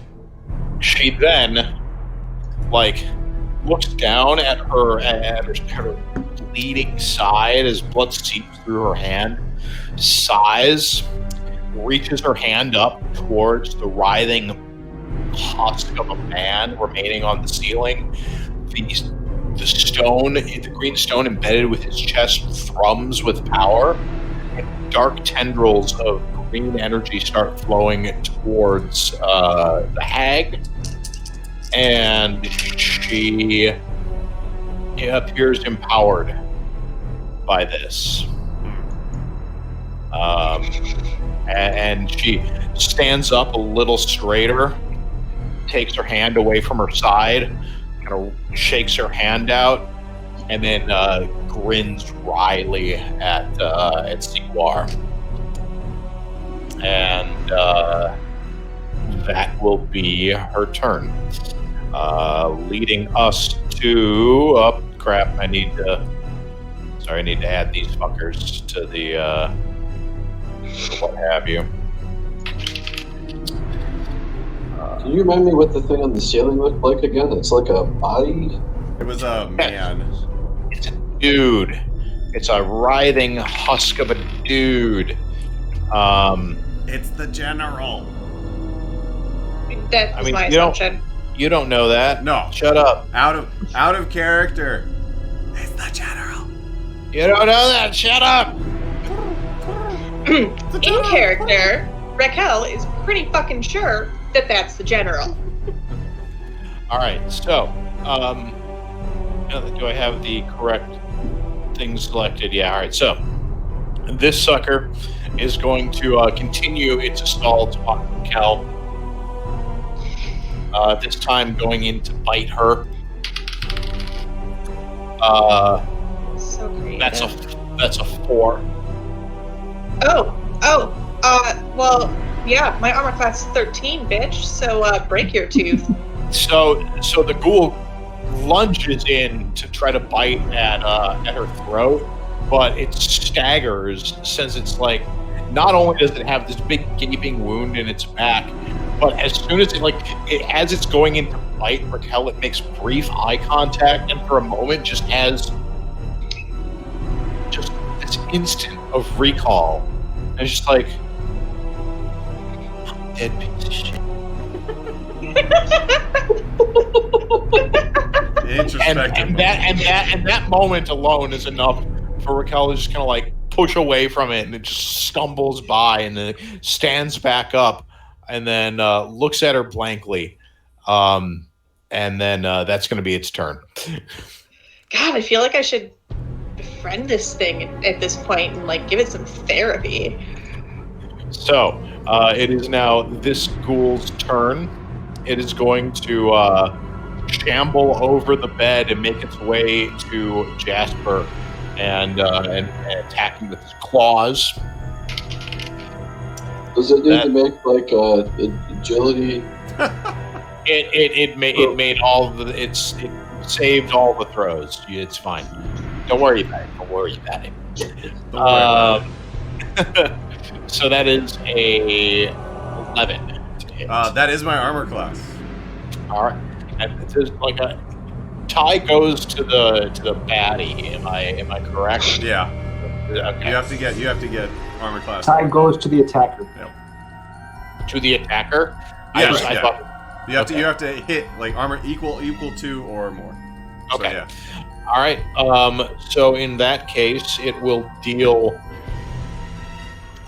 Wait. I'm sorry. What did you say you rolled? 11. 11. I'm sorry. My armor class is a 13. I honestly don't You know what son I of a was. bitch. I don't know what I was looking at. I'm sorry. You're just making things up. My This armor isn't class how is we- 150. You may be free to make things up as a DM, but you're my bitch now. Now your stats actually mean something. No, all right, cool. So it goes into claw at Jasper, but Jasper just kind of like deftly leans in a little bit, and its claws just go right back around his head, and it like stumbles back a bit. Looks at it, like looks at his claws, looks at Jasper, like hisses, and That's right. that's its turn. Your mother, Garrett. Trebek. You're Garrett. You know, there's the physical battle happening, but I really think we're winning the emotional battle against these zombies. Fuck yeah! Crush their spirit. As somebody that like hunts spirits and dead things and whatever, would Garrick have any feeling as to whether the thing on the ceiling would be a better target for the evil lady? He does not get the feeling that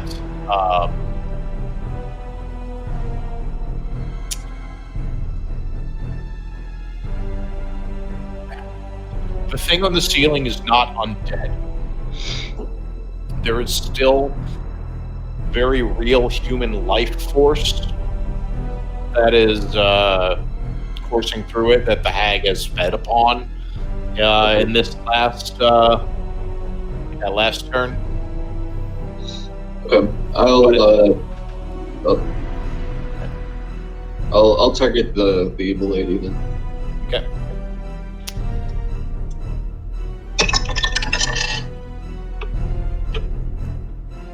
Do you happen to shout out any like recommendations or commands to the group, or are you just attacking silently? I mean, his only recommendation would really be to do what we're already doing, I think. Murder the things. Keep it. There's lots of things to murder, but you're targeting a specific thing. I'm just saying. It's like he dives out from behind a desk yelling, "Suppressant fire!" Doesn't work if you don't yell. It's true. No. I imagine that's something you learned in the military. Yes, if you don't yell suppressive fire, then suppressive fire is successful. So yeah, that's so good. I got a 9. A 9. Yeah.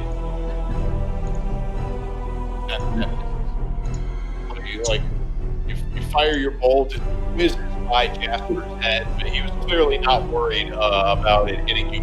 May have been to his volley as the bolt flies wide of the evil wench and just flies out the window behind her. Okay. Well, bonus action, I'll try again, and we'll try a different die yet again. Oh, I rolled a 20. This one deals 13,000 damage. 17.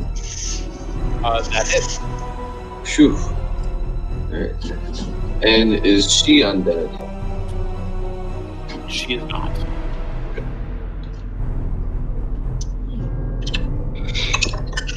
Wait, she was telling the truth when she said she was alive earlier? Apparently. How dare a villain tell us the truth? Although, the best villains never lie.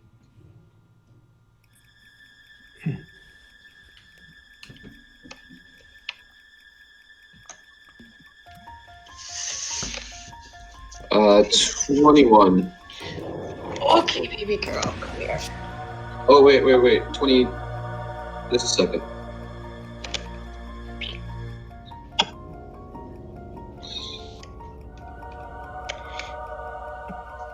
Yeah, 21. So this, so your second bolt goes flying right under Jasper's arm and catches the hag right in the same spot that Sigwar had just hit, moments before with his sword, tearing open that wound and again, tearing a huge chunk out of her side. She screams. She's just, ow! Really?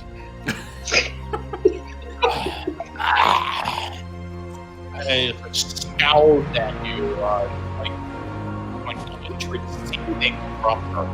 But she's like down but not out. Okay. That's the end of his turn. Okay. Sigwar. Bonus action, recall my blade. Okay. Charge forward to get behind her. So you're charging Protecting my hag. All right. Yeah. So the ghoul will that you're leaving will take an opportunity attack, which I'm sure will hit because then no, it doesn't. Okay. All right. So you're there. Or is that where you want to go? That is exactly where I would like to go. And I will attack her, saying, "Did you miss me?" Natural 20. That hits. Thank you for all of you having terrible dice tonight. I really am appreciative. I'm appreciative of your natural 20s. Okay, so first, the max of 16 plus 4 is 20. I did 20 damage. 20 damage to And yourself. I use no, to her. 20 damage to her. And I've already used my bonus action, so I can't offhand attack. That concludes my turn. All right. So yeah, she takes like a big slash that like goes from like right at the base of her rib cage all the way up to her eye on the other side, and just like reels back from the hit, screeching, and just like you can feel the hatred emanating from her, and she's not like again not looking broken, but certainly looking quite worn and starting to like feel a little desperate. Raquel, it's your turn. All right. Well, this time I'm going to yell at the woman and just like, bitch, please, you don't look any better after eating that green shit. You still look and sound like ass. Nobody likes you. Nobody cares. Go the fuck away. All right. 14 wisdom. She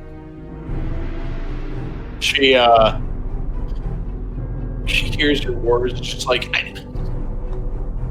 they don't need to like me. They don't need to like me. They just need to listen.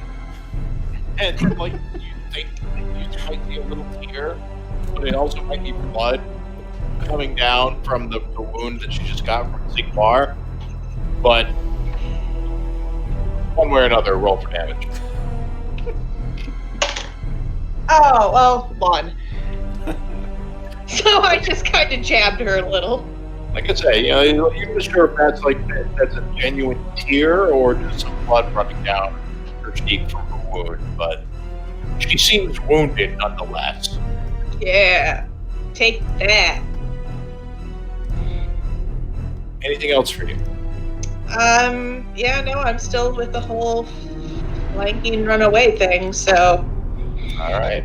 not much else I can do. Jasper, you are up. I guess I will take a swing at the ghoul in front of me. Alrighty. Give me that attack roll. 11. So you're like going to like try to crack the ghoul in its jaw, but you end up just coming short. The ghoul doesn't even like really have to dodge much. It dodges like a little bit to your plate, but you weren't quite committing enough to the hit, so it doesn't connect. Alright, I'm gonna use my bonus action to disengage. Then I'm gonna go back north of where Badger is to kind of stand in the doorway. And as I walk by Badger, I'm just gonna kind of like nod to the door and be like, "Did you see what I did to the door?" And then I'm done. So, as part of that disengage action, was that prevent the attack of opportunity? Yes. Yeah. Okay. Yep. And as a rogue, normally that would be an action, but as a rogue, I can do it as a bonus action. Okay. All right. Well, next up then is this cool trade up the window.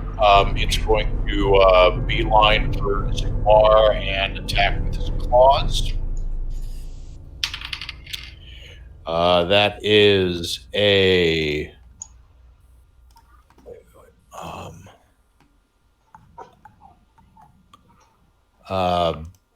18. Whew, just missed me. All right. Oh, so yeah, it flails its claws at you. It feels like to the ghoul, it feels like it's hitting something, but it's just hitting but sliding away and just looks confused and angry, growls at you, and it's Badger's turn. Badger is going to make that. Basically, I want you to tell me what roll I'm rolling. Nate. Okay. Does Badger feel as though the comment made by Jasper was somehow saying, "Look what I did and you didn't," or was it merely a companion in battle saying, like, "Look at this awesome thing that potentially we did"?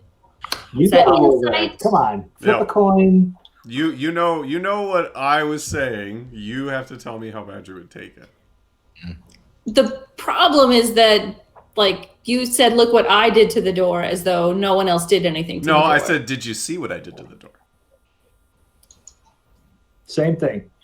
Yeah, same thing. Same thing. I think that's the same thing.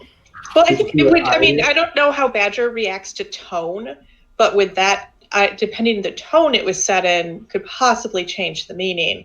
If Which Badger, is kind of where I want the role to come into play. Like, how does Badger take the tone? Is that insight? Like, am I? All of Jasper's emphasis was on the word "I." Let me see. I would say I could also just flip a coin. As a DM, you could just tell me to flip a coin.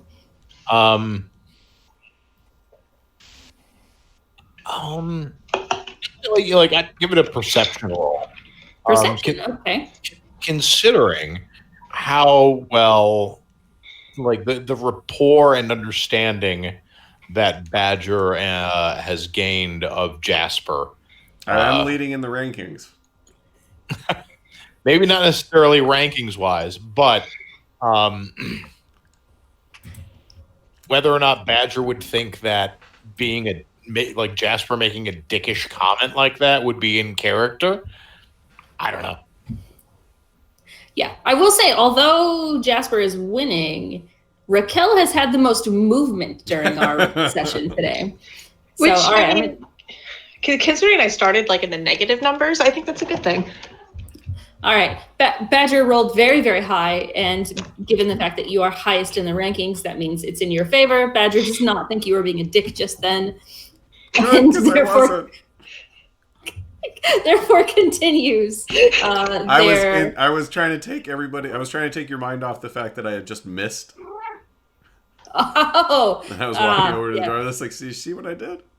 Did you notice I did something good, even though I just did something bad? Yeah, no, it's good because that's exactly how it apparently came across. So, huzzah!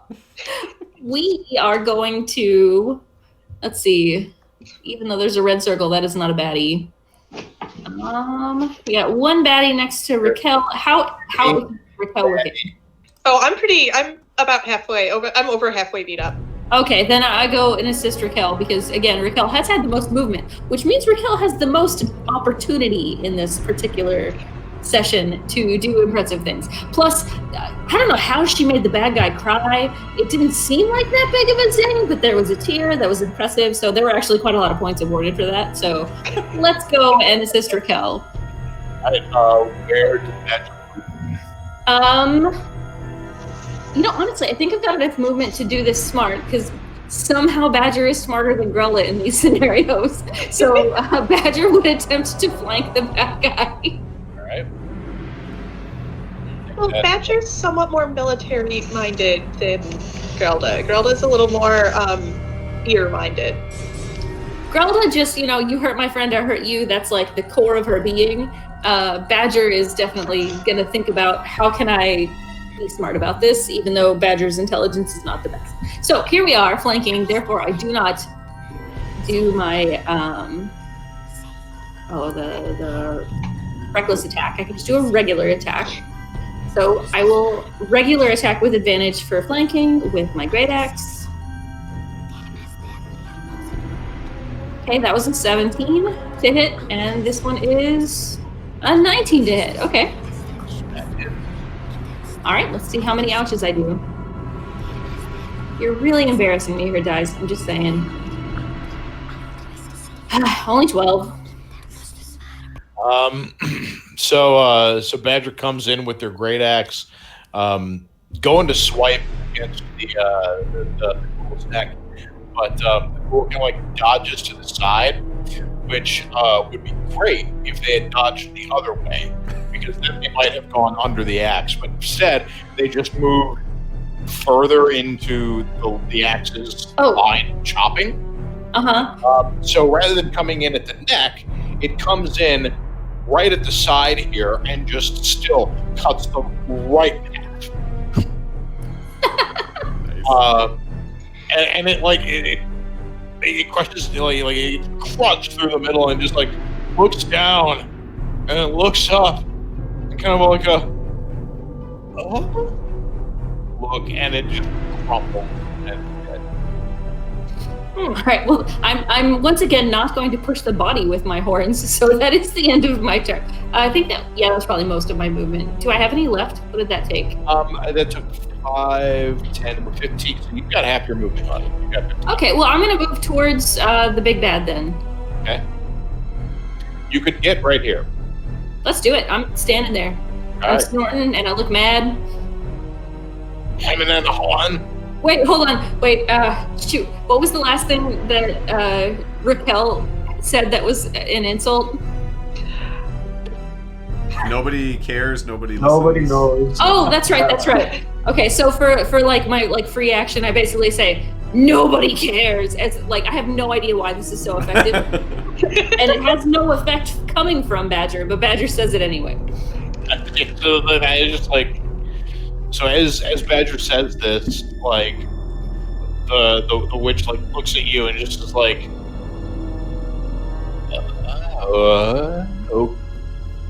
okay. And so then what she is going to do, and now her turn, is I'm sorry, hold on.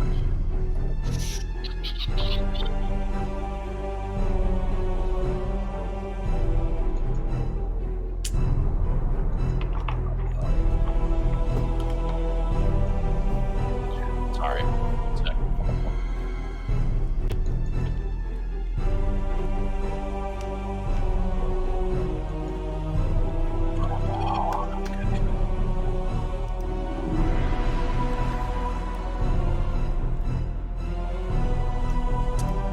All right, so the witch kind of like looks at Badger, looks at Sigmar, and then starts to like just wave her arms, do a little bit of voguing, and fades from sight. Okay, first of all, Badger's immediate reaction is that is a way better insult than I thought it was.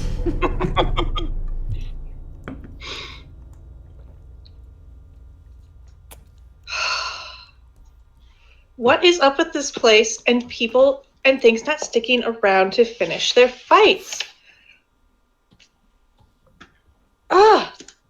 That is really frustrating, but I guess we already knew she was a bit of a stupid bitch. Are the ghouls still up and moving? Yes, they are. It is, in fact, it is this ghoul's turn, and it is going to just move over one space and attack Badger.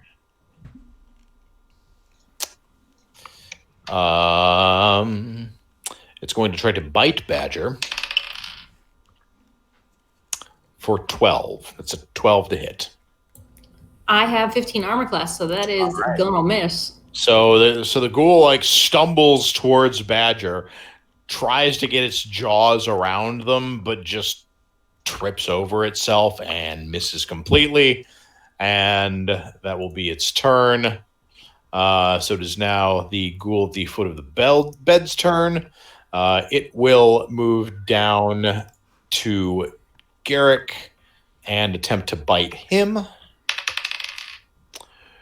That is a 13 to hit. That does not hit. All right. So again, like these ghouls seem a little disoriented now that their master isn't around, and he like tries to like bite at Garrick, but just completely misses the mark. Makes you wonder if they have any brains at all. And now it's Garrick's turn. Did we kill the one that's a piece of shit? Yes. Okay, all right. Yeah, that's the only one that has died, I believe. No, three of you. You've killed 3 of them. Okay. Well, I guess apparently that's the only one I was paying any attention to. So Garrick, it is your turn. All right. The way that flanking works, can you remind me how that works? I think you just need to be. You need to have somebody technically like right on the other side. There are like a few degrees worth of wiggle room to be able to get opposite sides of the enemy. And so does it work from range too, or? So I take it you're looking to flank. If you could get flanking damage on this one. Yeah, I believe so. Sean, you can correct me if I'm mistaken, though. Usually flanking needs an ally adjacent. Okay. So yeah, as opposed to just like along the same line, but further away. Usually, like if Zigwar was like one up, then that would work. Okay. Like, as far as I understand it. Okay. Then I will attack the one next to me. Yep.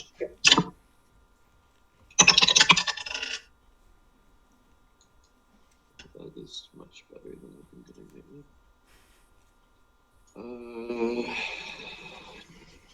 22. That's a hit. Nice. What you gonna do for damage, boy?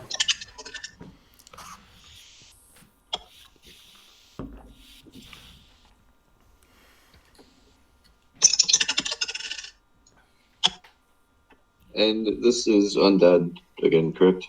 Yes.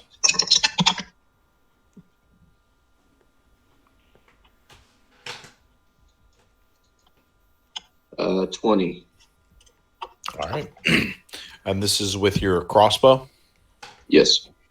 All right. So so you kind of like you take aim at the ghoul, leveling your crossbow right below the neck, and let fire. But right as you fire, it sways to the left, and so it takes like a huge chunk out of its torso, and it just like it drops and is clearly like just barely hanging on by a thread, but hanging on nonetheless. Shoot. Alright.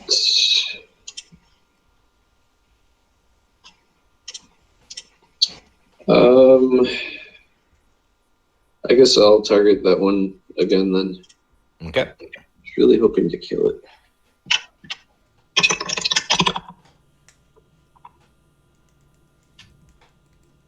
And also much better. 21.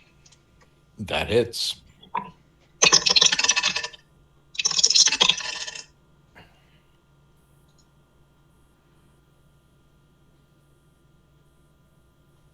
Uh, 22. All right. So this next one, like as like, your first bolt like takes out the majority of its upper torso, and the thing is just barely holding on. It just like looks back at you just in time to see your second bolt coming in right at the other side of the chest, and it just blows it apart. Its head goes flying. The thing is dead. And Garrett looks over at Badger and gives them a little nod. Your All right. request for additional Badger points has been approved. Message received and approved. All right, Garrick, is that it for your turn? Yep, that's it. All right, Siguar, you're up.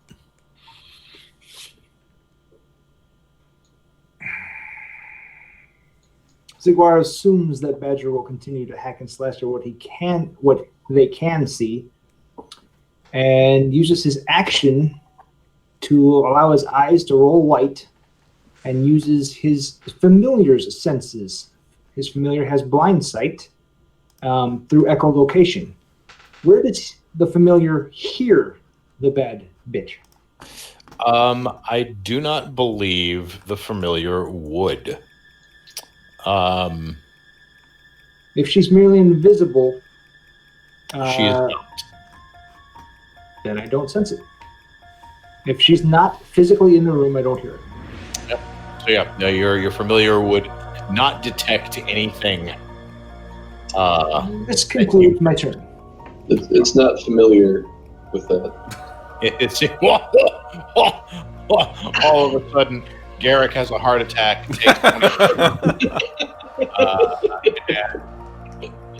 And it's Raquel's turn. All right.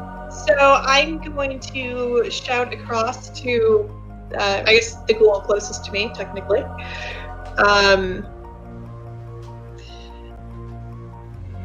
Yeah. Okay. Yeah. Just making sure that was in range.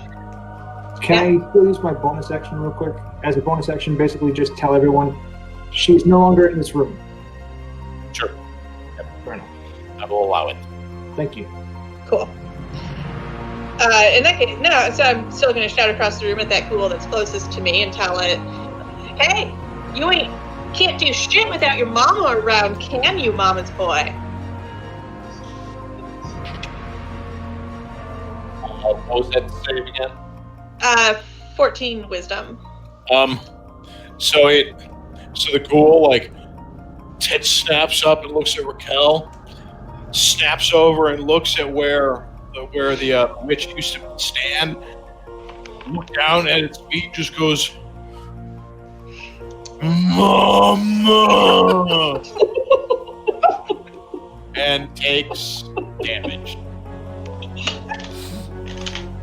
Some of Raquel's points belong to the DM, but that's not allowed, so they all go to Raquel. Oh, that's a 3. All right. Yeah, These so results were like the best and time. dejected and a little less like focused on Badger and Clark.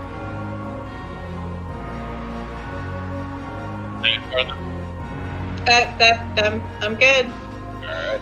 Back to scribbling with my notes. Jasper. All right. I know the bed is taking up part of the square, but the ghoul that is northwest of Badger, is there any way I can get in that square opposite it to flank it? Is there room? This one here? Yeah, I know the bed's taking up part of it. Would there be room for me to stand there? Yeah, there's room. All right, then I would like to move there. Yep. And then I will attack the ghoul flanking. Okay, do it. Do it. Do it. Come on, do it. Do it. Do it. What do you wait for? Do it. Do it now. 18. That hits. All right. So then 4, 5, 6, and then sneak attack is 16 altogether. All right. And then that's just that's your one. That's the one. Puts on. So you just like deftly sneak up behind this, or run up behind this ghoul and just like smack it upside the back of the head, just brutally. And it's just like its head just rattles around, and you're shocked that it stays on its shoulders without like spinning around. But it stays standing. How much damage was that again? I'm sorry. That was 16. 16. Okay. Yeah. So like it stays standing, but is like it's swaggering like a drunken ghoul. All right. I will bonus action disengage and then go back up between Garrick and Raquel. Okay. Do you have the movement to get that? Far? Actually, hold on a second. Yeah. 5, 10. You have 30, 15, 20. and you moved 5. Oh, I only have 10. 20. Yeah, you only have 10 feet to move. I will still bonus action disengage and just like move. Yeah, north just 10 feet. Okay. All right. Then it is this ghoul's turn. It will, it'll turn and roar at Ziguar and go in to give him the old claw. The old tatooth? Yeah. No, clawing. Oh. No, it's an actual claw attack. That is 16 to hit. Negative. All right, so it, again, just like with the utmost frustration, just like swipes at Ziguar, but just cannot make contact. It roars in frustration, and it's Badger's turn.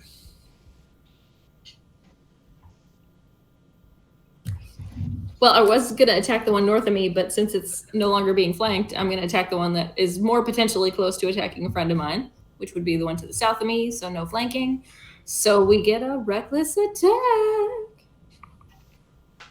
Oh, yes. Okay, so Great Axe. Let's see the first one. Hello. Well, that was definitely a hit. That one was even better. So I rolled an 18 and a 19 naturally.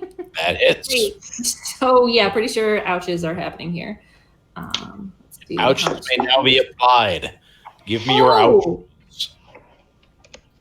Max damage. Oh, shit. Nice. 19. 19? 12, 13, 14, 15, 16, 17. No, 18. 18.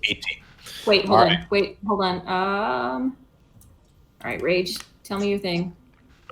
Isn't it +2? Is it +2 or +3? I can't remember. +2. It is only +2, so it's 18. Yeah. Thank you. So again, Badger brings their great axe up in the move that had served them so well. Yeah, we're gonna go with that. Yeah. Just mere moments ago, to bring it down on the ghoul's head, but the ghoul just like makes it like, as the blow is coming down, kind of like lunges towards Ziguar a little bit, so it actually comes down right at the top of their shoulder and cleaves in deep. Like this thing is looking pretty wrecked now, but is not falling. It's still looking bloodthirsty at the two of you, but is also thirsty for the grave. Well, we're definitely going to hit it with our horns and push it away because it's not dead yet. Haha! Hammering horns, go! I shout right. hammering horns like a magical girl shouting her ability before attacking. I love it. Hammering horn is so unless it succeeds a strength saving throw, You see 14. which it does not. Haha! It How goes would you 10. put- It goes 10 feet in the awayest of my friends' directionist possible. I guess. Do I get an opportunity attack? What? Say what now? Do I get an opportunity attack? That's a good question. Oh, that's a great question. If somebody moves, so if it was moved out of the way by somebody else, That's the. Yeah, I don't think I get one because it's not specified. I think. Although it- I think you actually- would, but Yeah, because I'm pushing it away from me. I'm not going with it. yeah, I would think that No, it really just depends on whether it says like if it's moved or if it chooses to move. When a hostile creature you see moves out of your reach. Okay, so I mean, it is being moved. No. So you can avoid provoking an opportunity attack by taking the disengage action. You also don't provoke an opportunity attack. Teleport, or when someone or something moves you without using your movement action or reaction. But okay. Yeah, because you moved it, and it didn't use its movement. We definitely don't get an opportunity attack from it, but apparently it also does not get one from us. Mm-hmm. Right. Okay, fine. For the record, I was going to let Bill do the attack first. Sure you were. I was. All right. Anything else from Badger? Unfortunately, that is all Badger can do. Wait, no, hold on, wait. Real briefly. Okay, what? Badger shouts, "Nobody cares about you!" Because that seems to be a really because it's worked thing. before. Exactly.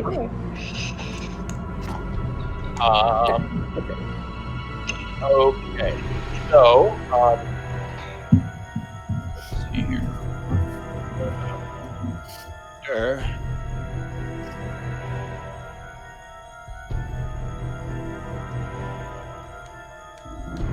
All right. So, over in the northeast corner of the room, by these desks up here, you see a little bit of shimmering happening in the air as the witch reappears over in that corner. She cackles and points her fingers over at Raquel, Garrick, and the Jasper guy. Jasper guy, and is going to fire a magic missile at each of the three of you. Badger is now 100% convinced that no one cares about you as a magic spell. All right. So let's see here. That is. So Jasper, you take 3 damage. All right. God, click the right thing, you bastard. BSD. Garrick takes 3 damage.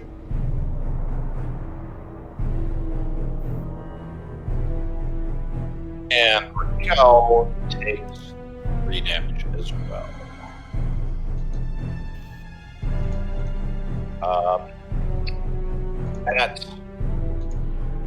It is this ghoul's turn. Is going to, barely holding itself together, going to take a swipe at Badger. But it's just gonna like this thing's arm. It's barely even still connected to its body, so it really it swings it more through inertia than anything else. But still misses Badger. Stumbles a little, tries to right itself again, but that's all it can really do right now, and it's Garrett's turn. Can Badger throw like a really incredulous look, like, seriously, what, you've tried? That's just sad. I'm sad for you. That's what Badger's doing in their head right now. Okay, perfectly done. Hello, baby girl. Alright, I will target the lady. Hey, come on, Chipper.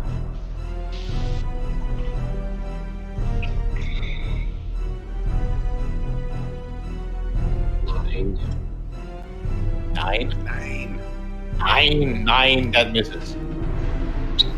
Alright. Another different die. Bonus action. 15. 15 misses. Shit. Alright. Garrick just sighs and turns out.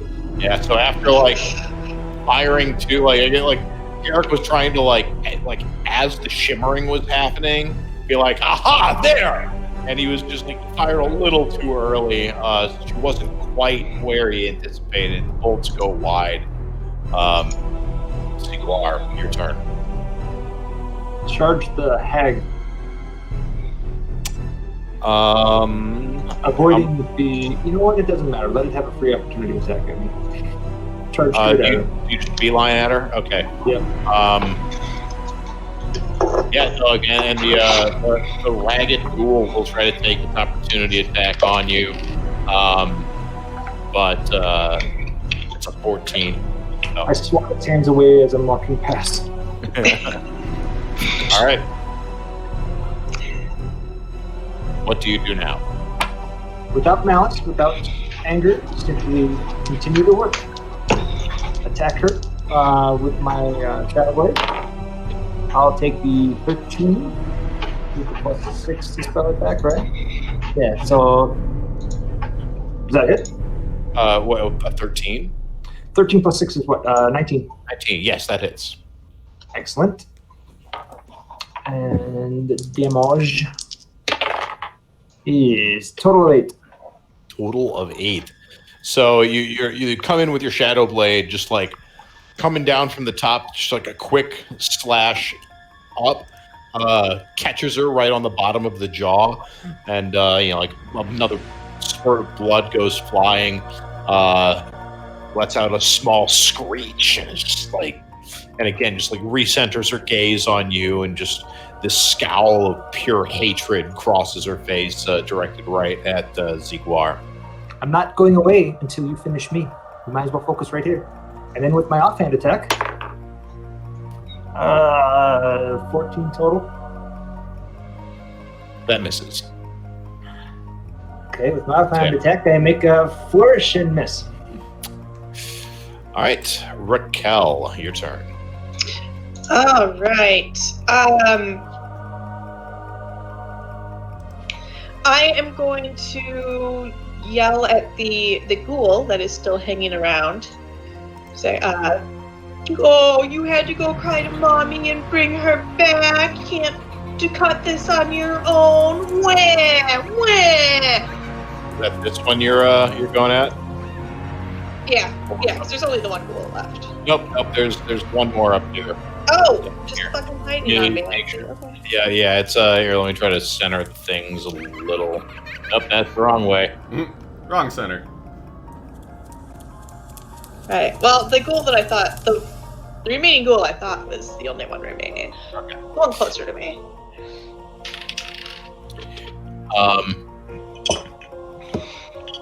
And again, it scowls at you, and then scowls at Badger, and looks over at the witch, and just goes, oh, and it takes damage. For what? Or Max damage. Or so it looks over at the witch,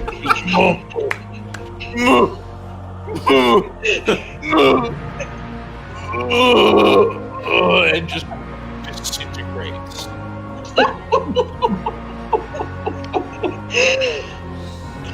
Yes. I would like to point out at this point, because I don't know where the Badger score comes from. Like, the numbers are meaningless. But Jasper came into tonight with a huge lead over everyone. Raquel had by far the least points available. And this battle alone, Raquel is 1 point behind Jasper. So Badger really, really appreciates some vicious mockery. Some sass. Honestly, Badger is baffled. That's actually why the points have been so high for these, because Badger is listening to them going, who cares? And then they cry, and they hurt, and they die, and it's very confusing. All right, so Raquel, is there anything else that you would like to do with your turn? Take some more notes. All right, Jasper. Badger will never argue with Raquel again. Looking back down. I'll head over right next to the hag. Take a whack at her. Give her a wiggity whack. Wiggity whack.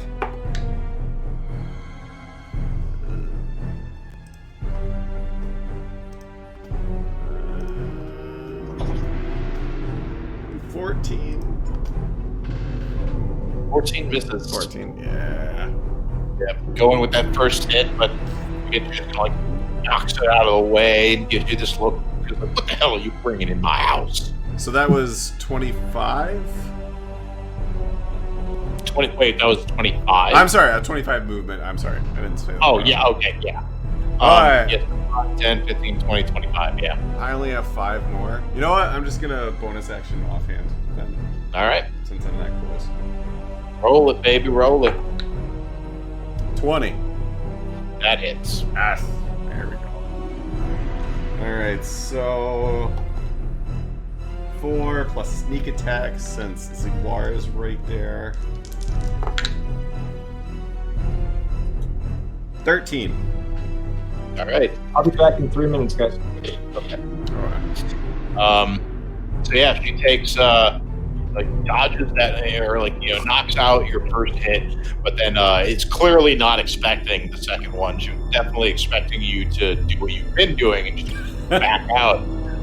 So like with the second one, just catches her right under the chin, like right by where Ziguar just slashed her. So like more blood flies, and she lets out this howl. Ah!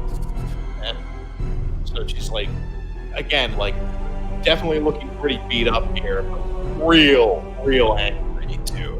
All right, I actually we've been going for about 2 hours, 2 hours 45 minutes. Can we take 5? Because I need to head out for a minute as well. It works for me. Is that okay? I'm sorry. You've already told your family that you love them. What more do you need? I need to potty. Oh, there's that. Okay, that's fair. All right, yeah, no, we'll be back here.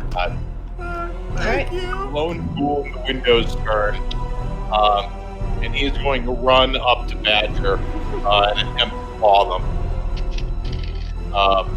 This might be a more successful attempt by the Ghoul. Let me see, that is a 19. That does hit. All right, so then... That's what you get for pushing him away. Yeah. Like, you bitch. So Badger takes 6 damage, 6 slashing damage, and then Wait, halved because I'm raging. oh, okay, so halved. So that's math is hard. 3, 3 damage, and then please make a Constitution saving throw for me. Alrighty. This is my saving throw bucket. Click. 16. Okay, you're good. Okay. Yeah, so Ghoul just like straight across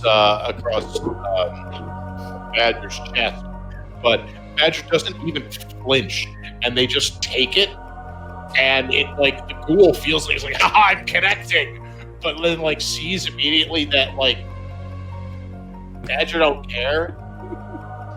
Like, Badger don't care. Badger don't care. Badger don't give a fuck.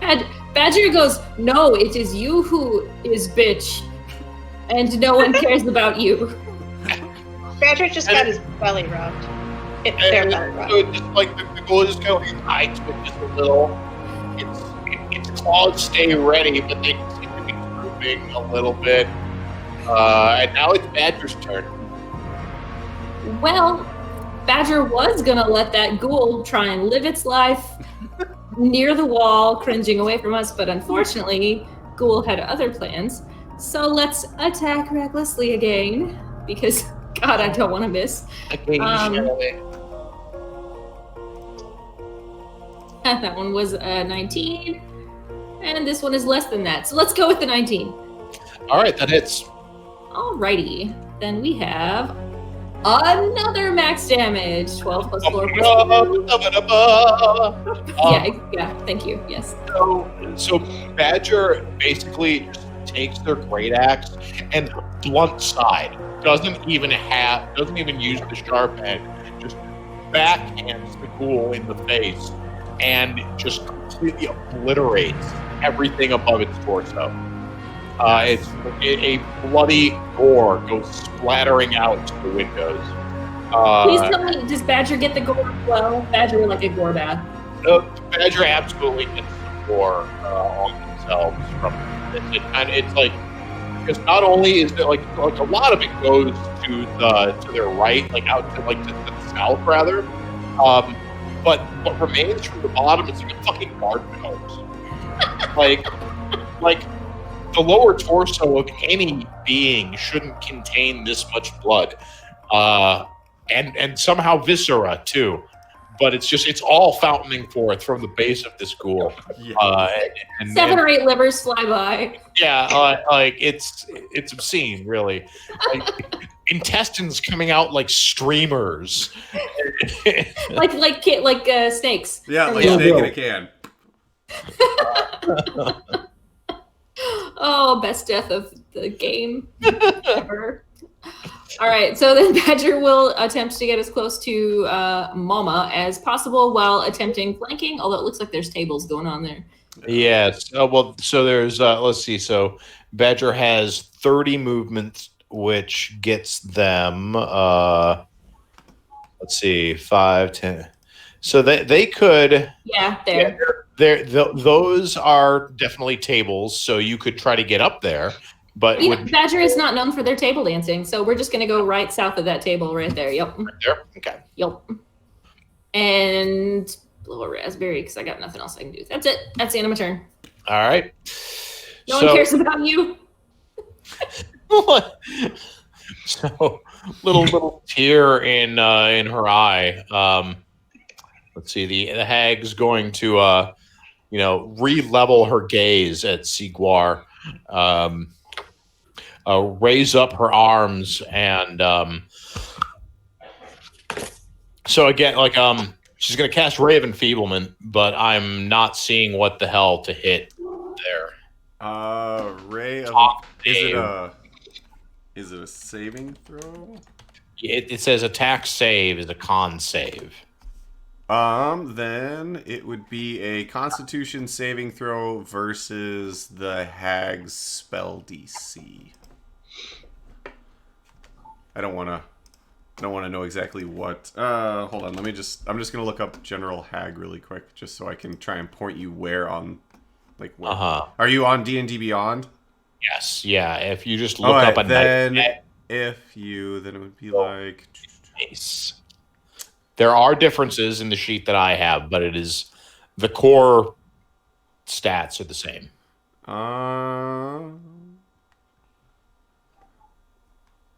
It should give you.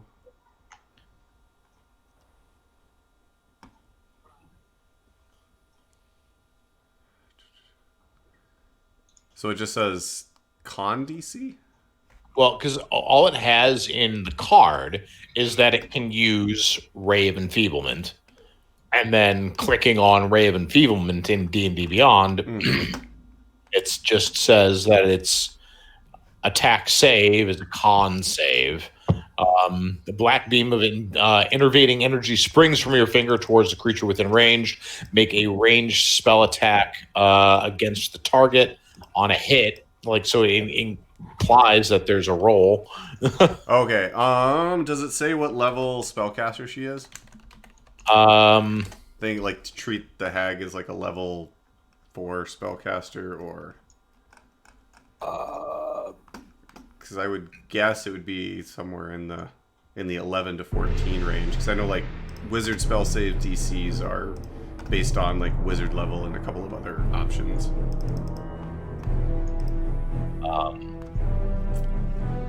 Proficiency bonus +3. Let me see. Like a... No, because the sea hags don't have...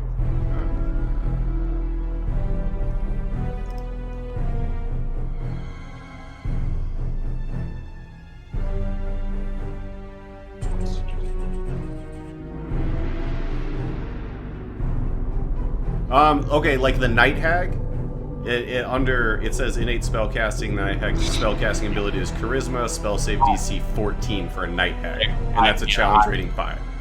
I'm blind and an idiot. Thank you. All right. Yep. So yeah. So I guess like roll save or. Yeah, and it would be against that number. Oh shit! Natural 20. Okay, well, fuck you. So yeah, so like she points her fingers at you. These black, like black lines of energy come out towards you, but just seem to, as they rise towards you, just spiral off into themselves in nothingness. So she looks at you in shock and rage. High Ficus. And that will. She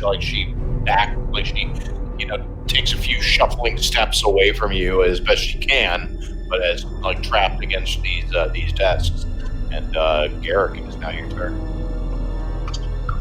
If I were to move to the east of Raquel, would I have flanking with Badger over there? I don't think so. A path for me to Badger would have her in the middle of it.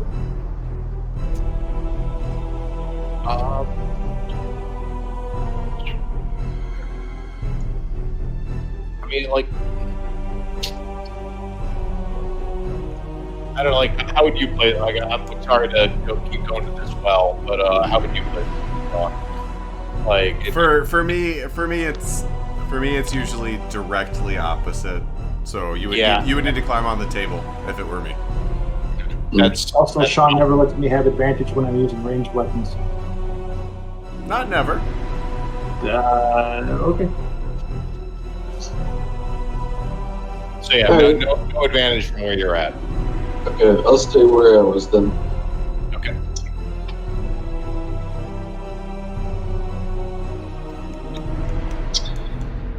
So yeah, I will attack her.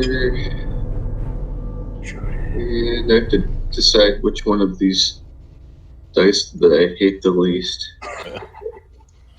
Here, use mine. Not too bad. 19. Oh, That hits. yay! How do you want to do this? Like a bird taking down a dragon? Or it's either how do you want to do this, or well, you can certainly try. Those are the two extremes. I don't think it's fair to two. make bird killing a dragon reference with me as DM. That's blatant pandering, my friend. Yes, it is. 22. 22. All right. So yeah, the Garrick takes aim, fires his bolt again. It goes flying right by Jasper's head. But again, Jasper's gotten shockingly used to this shockingly quickly, and just seems to have the utmost faith in Garrick as the bolt just goes flying by and slams into the witch's eye. And she just screams the most blood-curdling, awful scream. And you said that was 22? Mm-hmm. And so she slumps a bit, but then just breaks the end of your bolt off, throws it to the ground, and glares at you through her one good eye.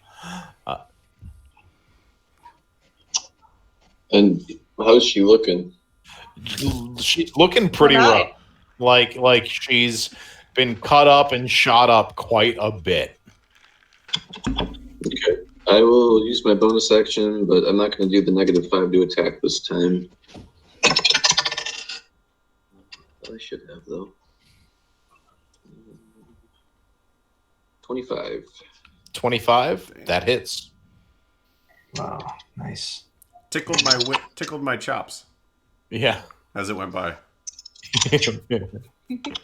Oh, that one tickled my chops, boy. I felt the breeze on that one. That's only 10. Only 10? How would you like to do this? All right. Yes! Can the bolt hit the other eye? Oh, absolutely.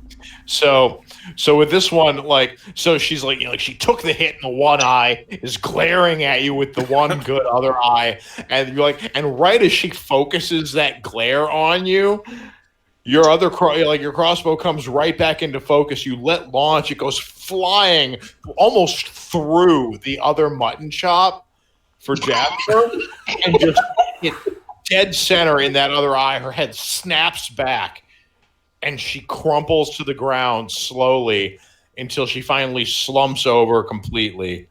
And she is dead. I see what you did there.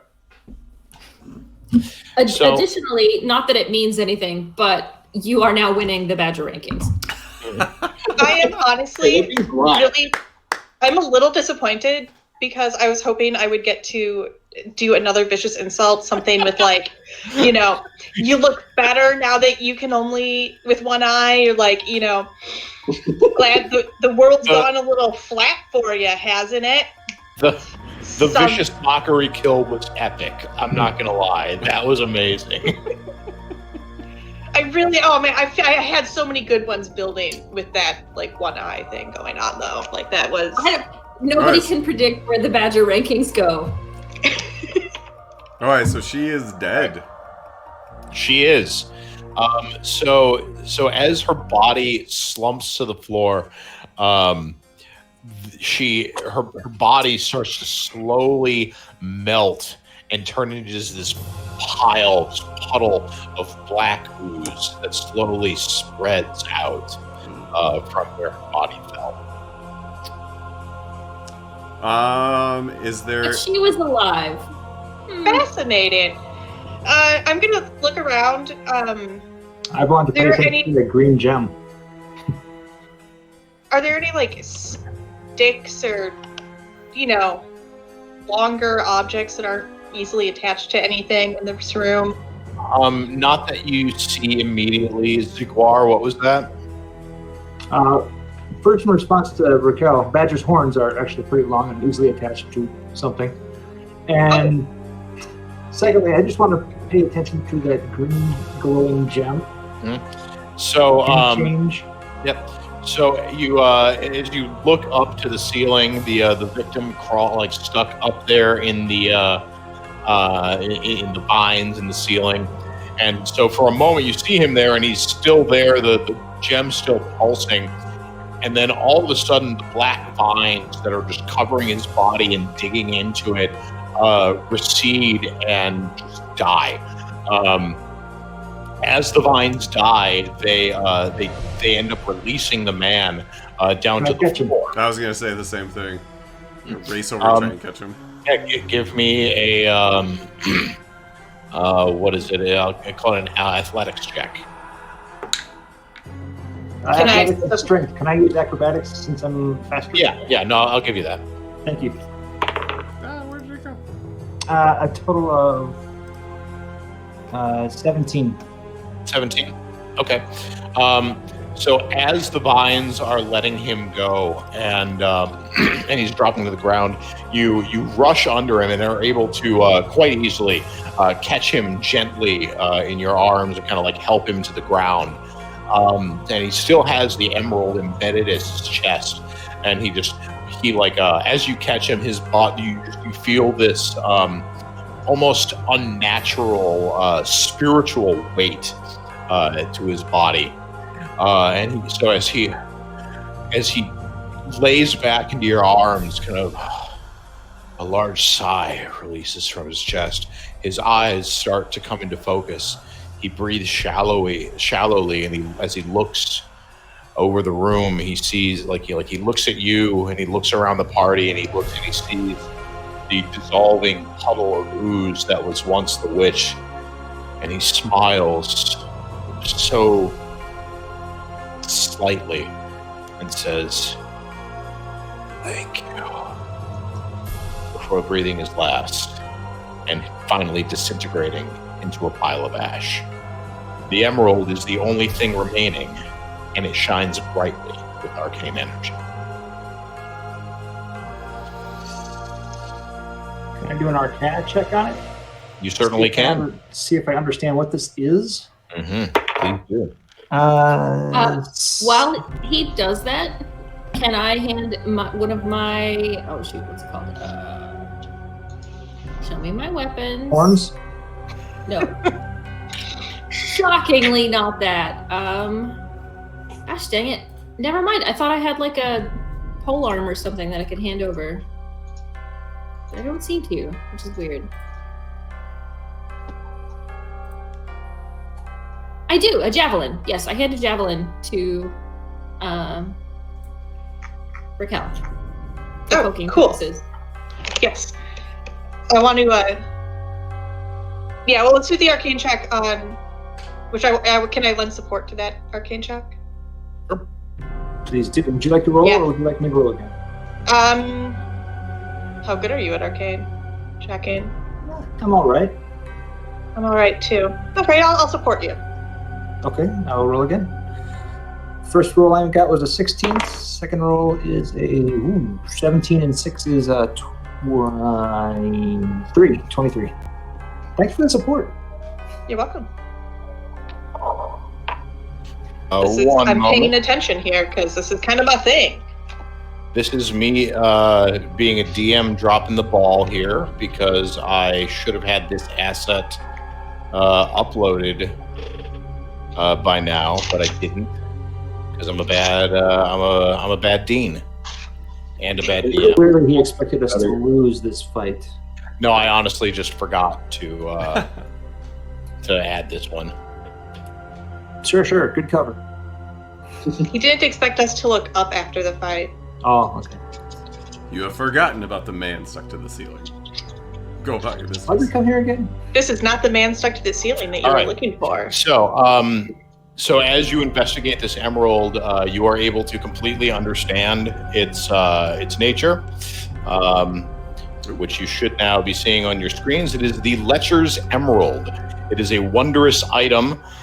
This green emerald is an ancient relic imbued with necrotic energies by an evil necromancer long ago. Its master and wielder, once attuned, can attempt to magically implant the emerald into the chest of any living creature. The creature must successfully win a grappling contest to be able to resist the attempt. As a bonus action, the Emerald's master can use it to transfer 3d6 hit points from the victim to themselves if it is within 60 feet.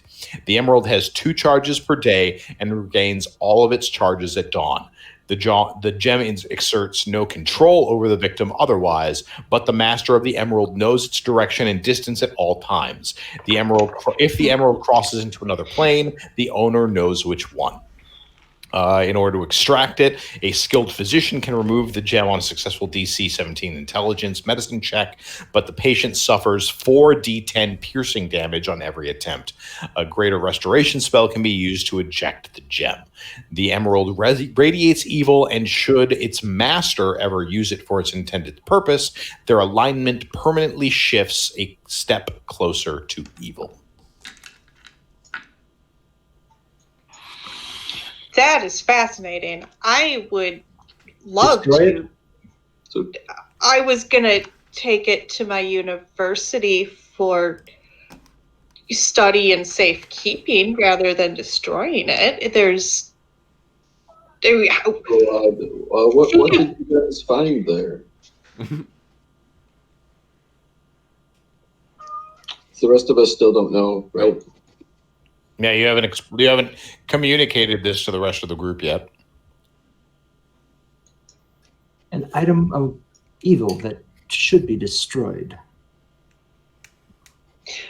But there's still knowledge, even if something is evil, there's still knowledge to be gained from it. Destroying that would be heinous.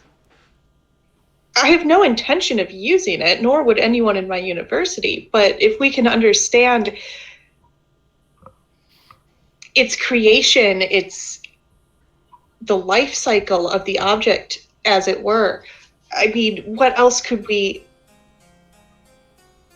I don't even know what the possibilities are because we haven't studied it.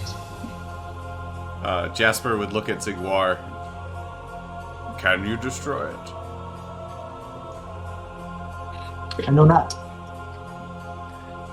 I know people in my homeland who would be able to destroy it, but I myself am not sure that I can.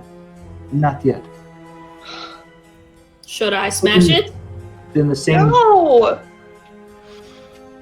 same problem arises. If I take it to a university, what's to say I don't fall to its temptation, as it were. Should we give Badger a shot? All you have to do to avoid it is to not use it. If I take it, I will not use it. If I take it to my university, we're all scholars. Our minds are trained. We're not going to be overcome and desire to use it. Just learn from it. Keep it away from other people. This way we can keep it intact, learn from it, still gather knowledge from it, and we'll keep it out of the hands of people who would use it for evil. So knowledge is best forgotten.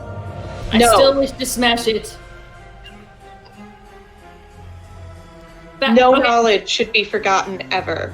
Badger swings at it. I'm sorry. This is definitely See, an y'all are old still like. holding it. It's not hanging on a tree. It's not like That's Here you fair. go. Badger Good. would not swing at it while you're holding it. That's 100% fair.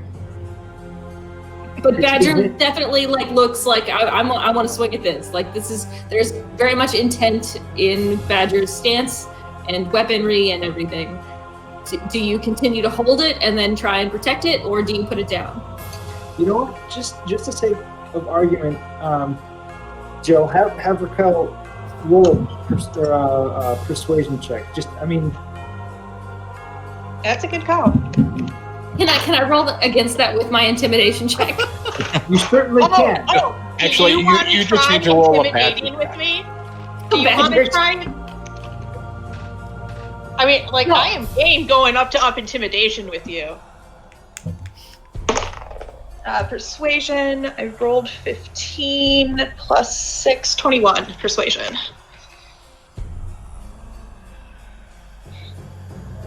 So, pretty persuasive if I say so Yes, myself. it is. I believe Ziguar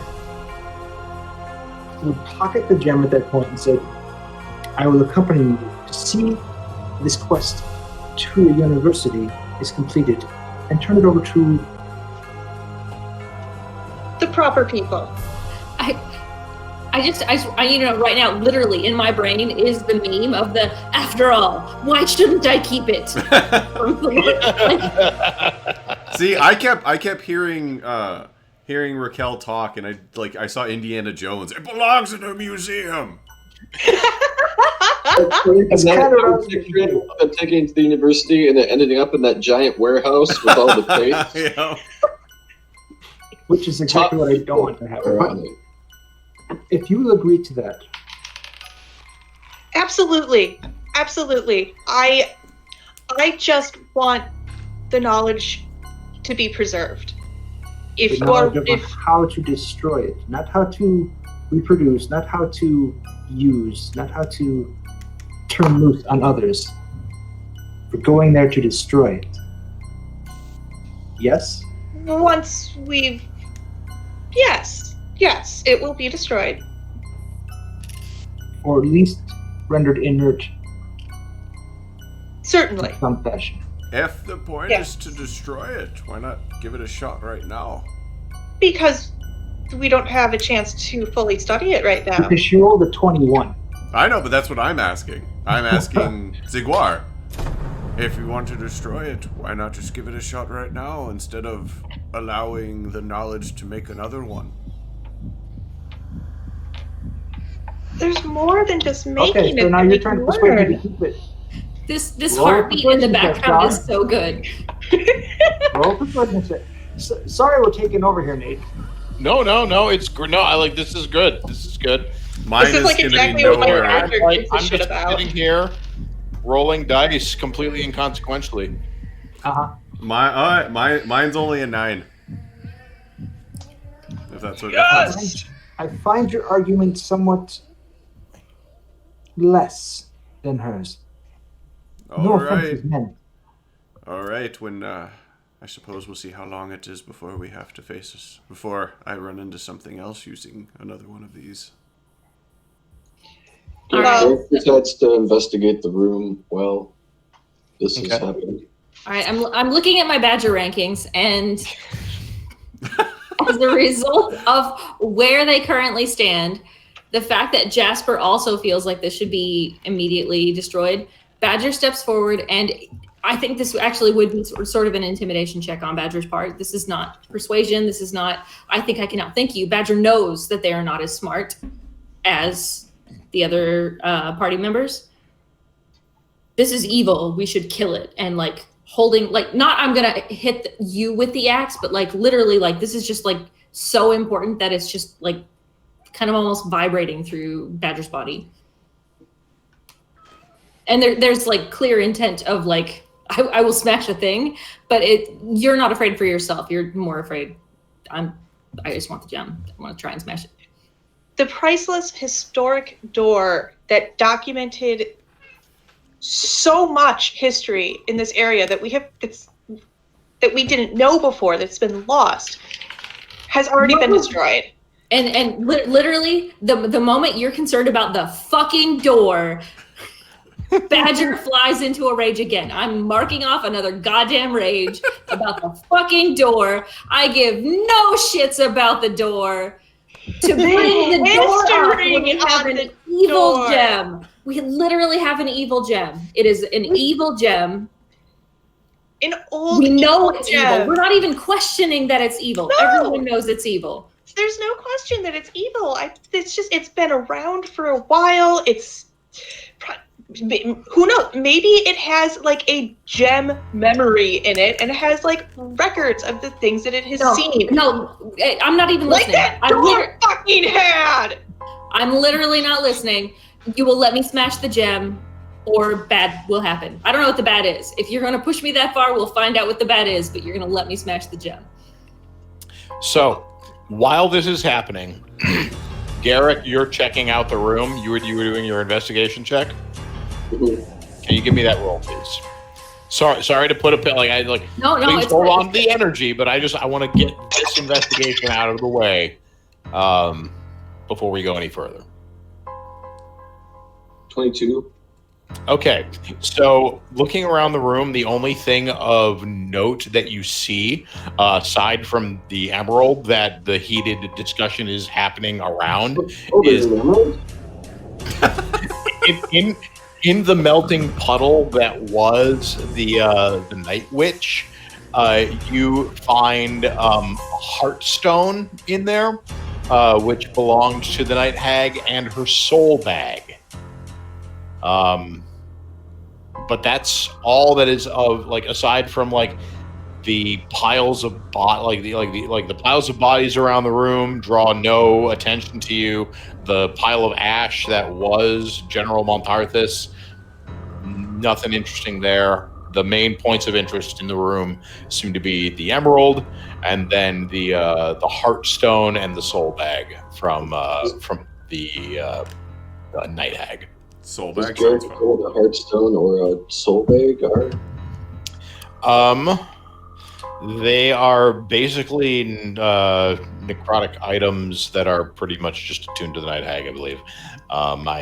Give me a moment.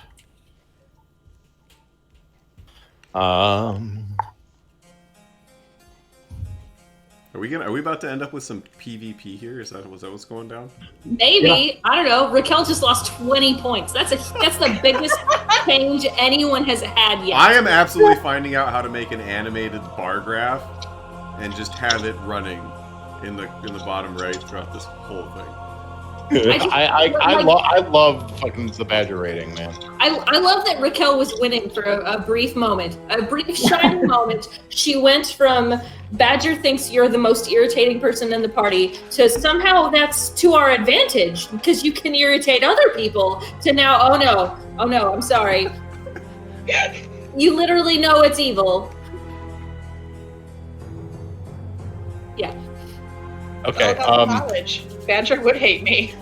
Or Raquel, I should say. Badger's not great on the knowledge, let's be honest. You were Yeah. at a disadvantage in this entire party. To get as far as you did was fairly impressive. I know, right? It's like Badger and Raquel are definitely the oil and water. Yes, So to I would quickly agree. interject here, What you got? regarding the Heartstone and Soul Bag, there are things that can be done with those, but you would need more than just this instant that is happening with the party interaction to be able to understand them. Is that something that I would understand? Nope. Given Arcana knowledge? Nope. No.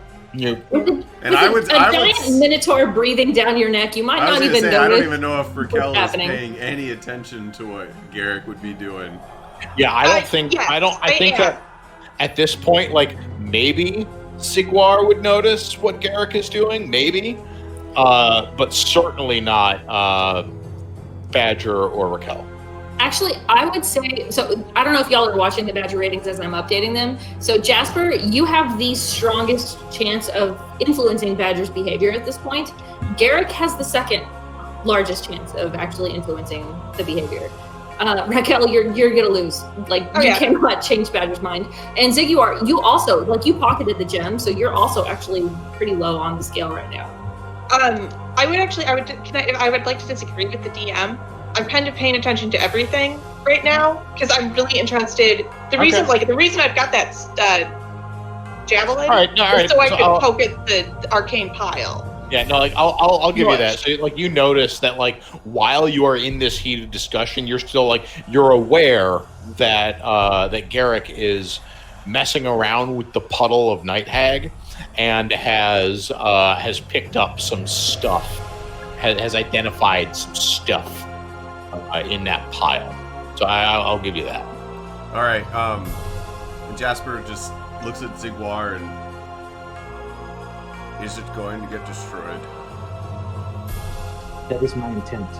But if knowledge on how to destroy it can be learned, I am also okay with that. Where did it come from? How was it first created? How do we destroy it most efficiently? That I can agree with. So if she takes it to her college and they end up learning how to create a duplicate of it before you destroy this one, you're all right with that?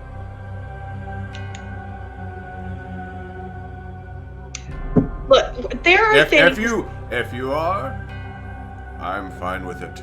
But I want you to understand from what she's saying, if they get that knowledge, they could easily figure out how to create more, just like this one. Jasper, there are things in our university that would turn your white hair bright red. Dye? Are you talking about hair dye? I'm not. Hair dye. It used to be luxuriously black. So, as you are maybe so. in the midst, I'm sorry. As you're in the midst of this discussion, you suddenly feel the room start to rumble as dust starts to fall through the cracks and holes in the ceiling. Then, suddenly, the entire manor begins to shake as the walls start to decay and erode around you. The manor, it seems, is caving in on itself and will likely be nothing but a pile of rubble before long. Is that window at the bottom of the door? Is that window at the bottom of the room, at the top of the room? What kind of window is it? I mean, does it look like something I could get through? It is. You could probably force your way through it, but you're not certain. Given like it looks like a normal pane of glass, but given what you have experienced here, you're not certain that it would be so simple as jumping through a window. Perhaps we should discuss this outside. Zigguar looks at Badger and says, I wish to continue the discussion outside. I will not fight a comrade if I can avoid it, but I will not be intimidated by your desire to destroy it. Shall we leave the building first? Yes, I am. That sounds good to me. No, actually, he's not even paying attention to you. He's got his weapons at the ready, staring at Badger, waiting to see what Badger does. So, Badger, I don't want to fight you either, but we have found an obviously evil thing. She wants to make a duplicate of it, and somehow we're okay with that. People will die. People have died. No, hold on. People time are out. dying. Time out. She rolled a 21 on persuasion, so whatever I Jake know. said, you gotta switch that up to she convinced us that No, the purpose no, of no. taking it anywhere.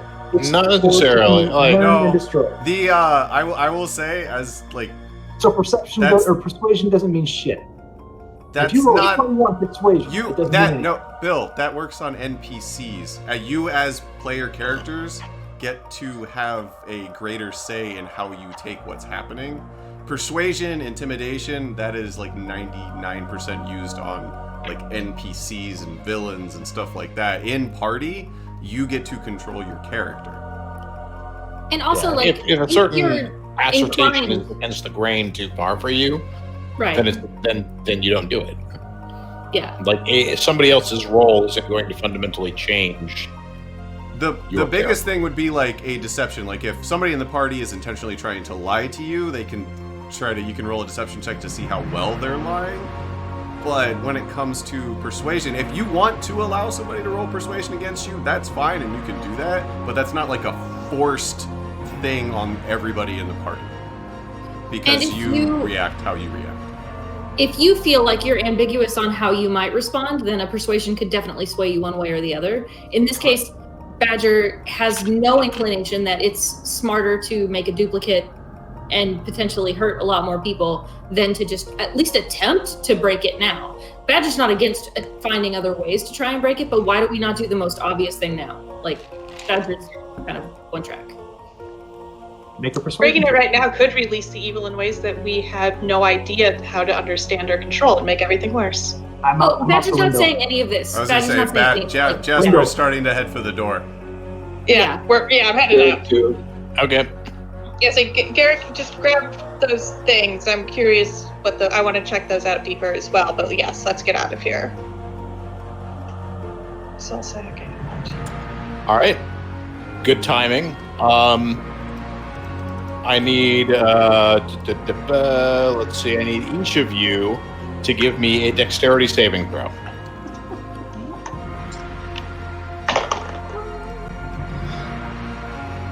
So we're not can I going see to you? the window? I think you said you were. The rest of us said Yeah. we're going through the door. Wait, what's so Sequar is not going through the door? No, fastest way out appears to be the window, or at least to attempt to break it. All right. Give me a melee attack, And I'm going to say Badger is going to follow the gem which is what Zigwar in has. Zigor's pocket. Yep. Okay. I'm sticking for the door though, because Okay. this room seemed magical pulling us in. Seems like it would maybe not affect everything else. All right. Give me that attack roll, please. 17. So you're what are you attacking with? My unless it's been a couple of minutes, I still have my shadow blade up, and I will use that. Yep. So attacking with your shadow blade, you strike the window, and it doesn't quite bounce off. You feel like you made a strong connection, but with your strike, but it feels almost repelled,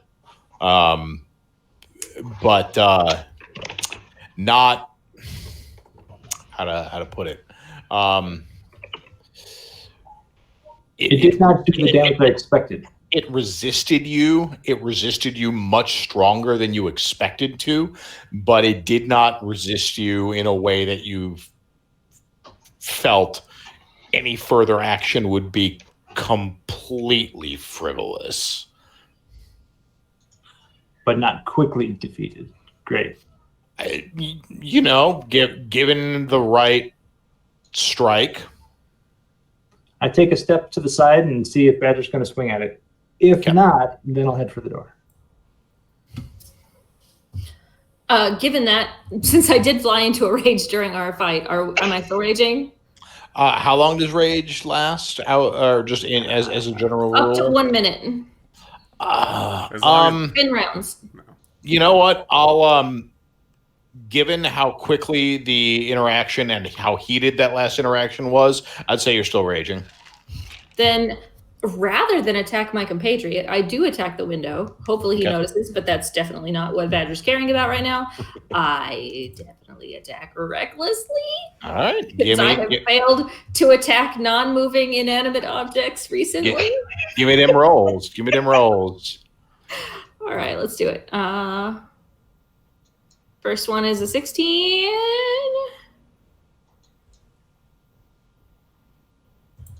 Second one is less than that.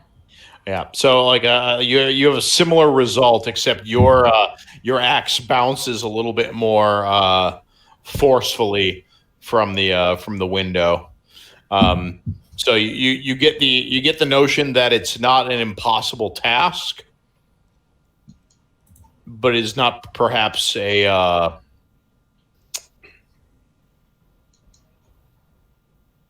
one of repetition. Door? Badger's going to stick with the gem at this point. Badger's really concerned about the evil this could unleash on the world and what that could mean for innocent people. Well, we're not disagreeing on that part at least. To the door, then. As Garrick is going towards the door, he kind of like All right. is waving them like, "Come on." So I do need all of you to give me that THAR dexterity saving throw. Would you say that I can see this because I am not blinded, deafened, or incapacitated? Sure. The building's falling around you. You've been aware of this for a minute. Let's go with the 19 then. All right. 21. Okay. Nice. Raquel, what do you got? 21 for me too. All right. Jasper. 15. Okay. And Garrick. 21, popular number. All right. So you all maintain a pretty strict awareness of the what's going on with everything falling down around you, and manage to avoid any of the larger chunks as you continue to move through the hallways. Just gonna keep heading out. Keep on Yep. moving. Yeah. All right.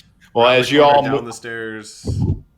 make your way into this this room where the skeletal secretary is, I'm going to need you to make another saving throw for me.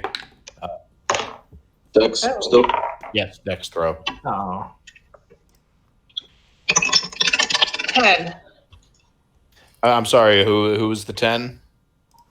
Me. Me. Jill. Jill. Raquel. Okay. 13. Badger only got a 12. Badger 12, 13 for Ziguar. 11 for Garrick. Okay. And 14 for Jasper. All right. We're getting tired. We did so well in the last doorway. Yeah. We got a little cocky. Okay. So Raquel takes 8 damage Oh. as the ceiling starts to fall in. Does Raquel have 8 damage left to take? She barely. does, Oh, barely. man. I'm at 2 health.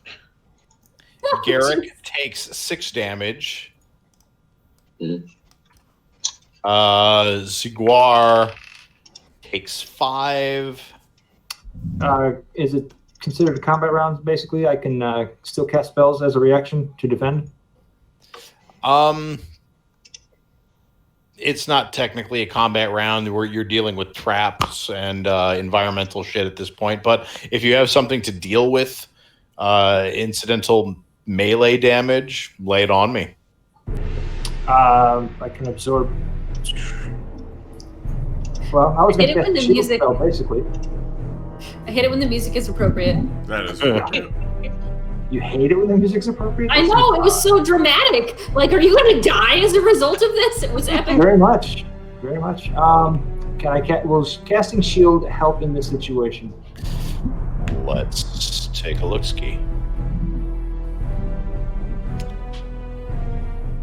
All it does is increase my armor class.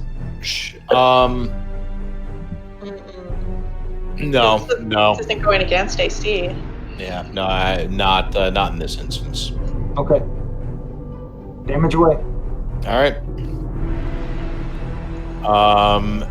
And Badger then takes 1 damage. All right, so you're gonna continue making your way towards the exit. I take it. Yes. Yes. Okay. So as y'all are making your way, right as you get to the top of the stairs, I'm gonna need you to give me 1 more dexterity save. Don't die, Rico. I'm Right. gonna try there not we to. go. Oh, thank God! All right, Raquel, what you got? I rolled 18 plus 4, 22. All right, Badger, what do you got? Plus 4 to a dexterity save. I'm sorry, that was a lot. That's a lot. Sorry. What'd you get, Badger? Badger, what'd you get? I just got a total of 14.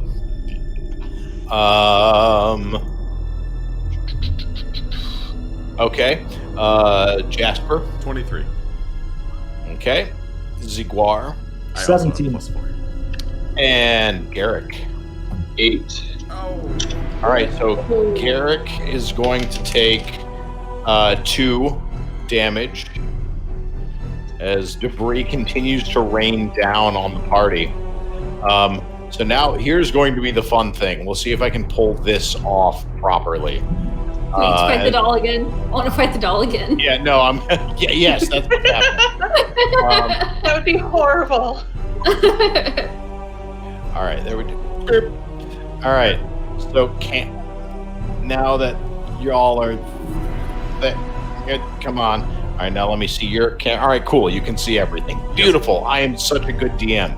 All right, you guys are going to continue making your way to the exit. I take it. Yeah. Yep. Is that a Fuck the Mewtwo? gargoyles. Oh, No, okay. Mewtwo's gone. that was one I neglected to murder.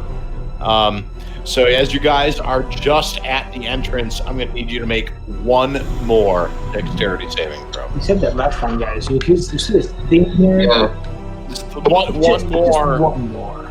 Up. Fuck! I'm going to go with the 20. Badger got a 20. Badger got a 20. All right. Badger got another number that's less attractive, but All we're right, going to go with the 20. Raquel, what is it? 9. Okay. Garrick. I'm dead. 16. Okay. Jasper. 23.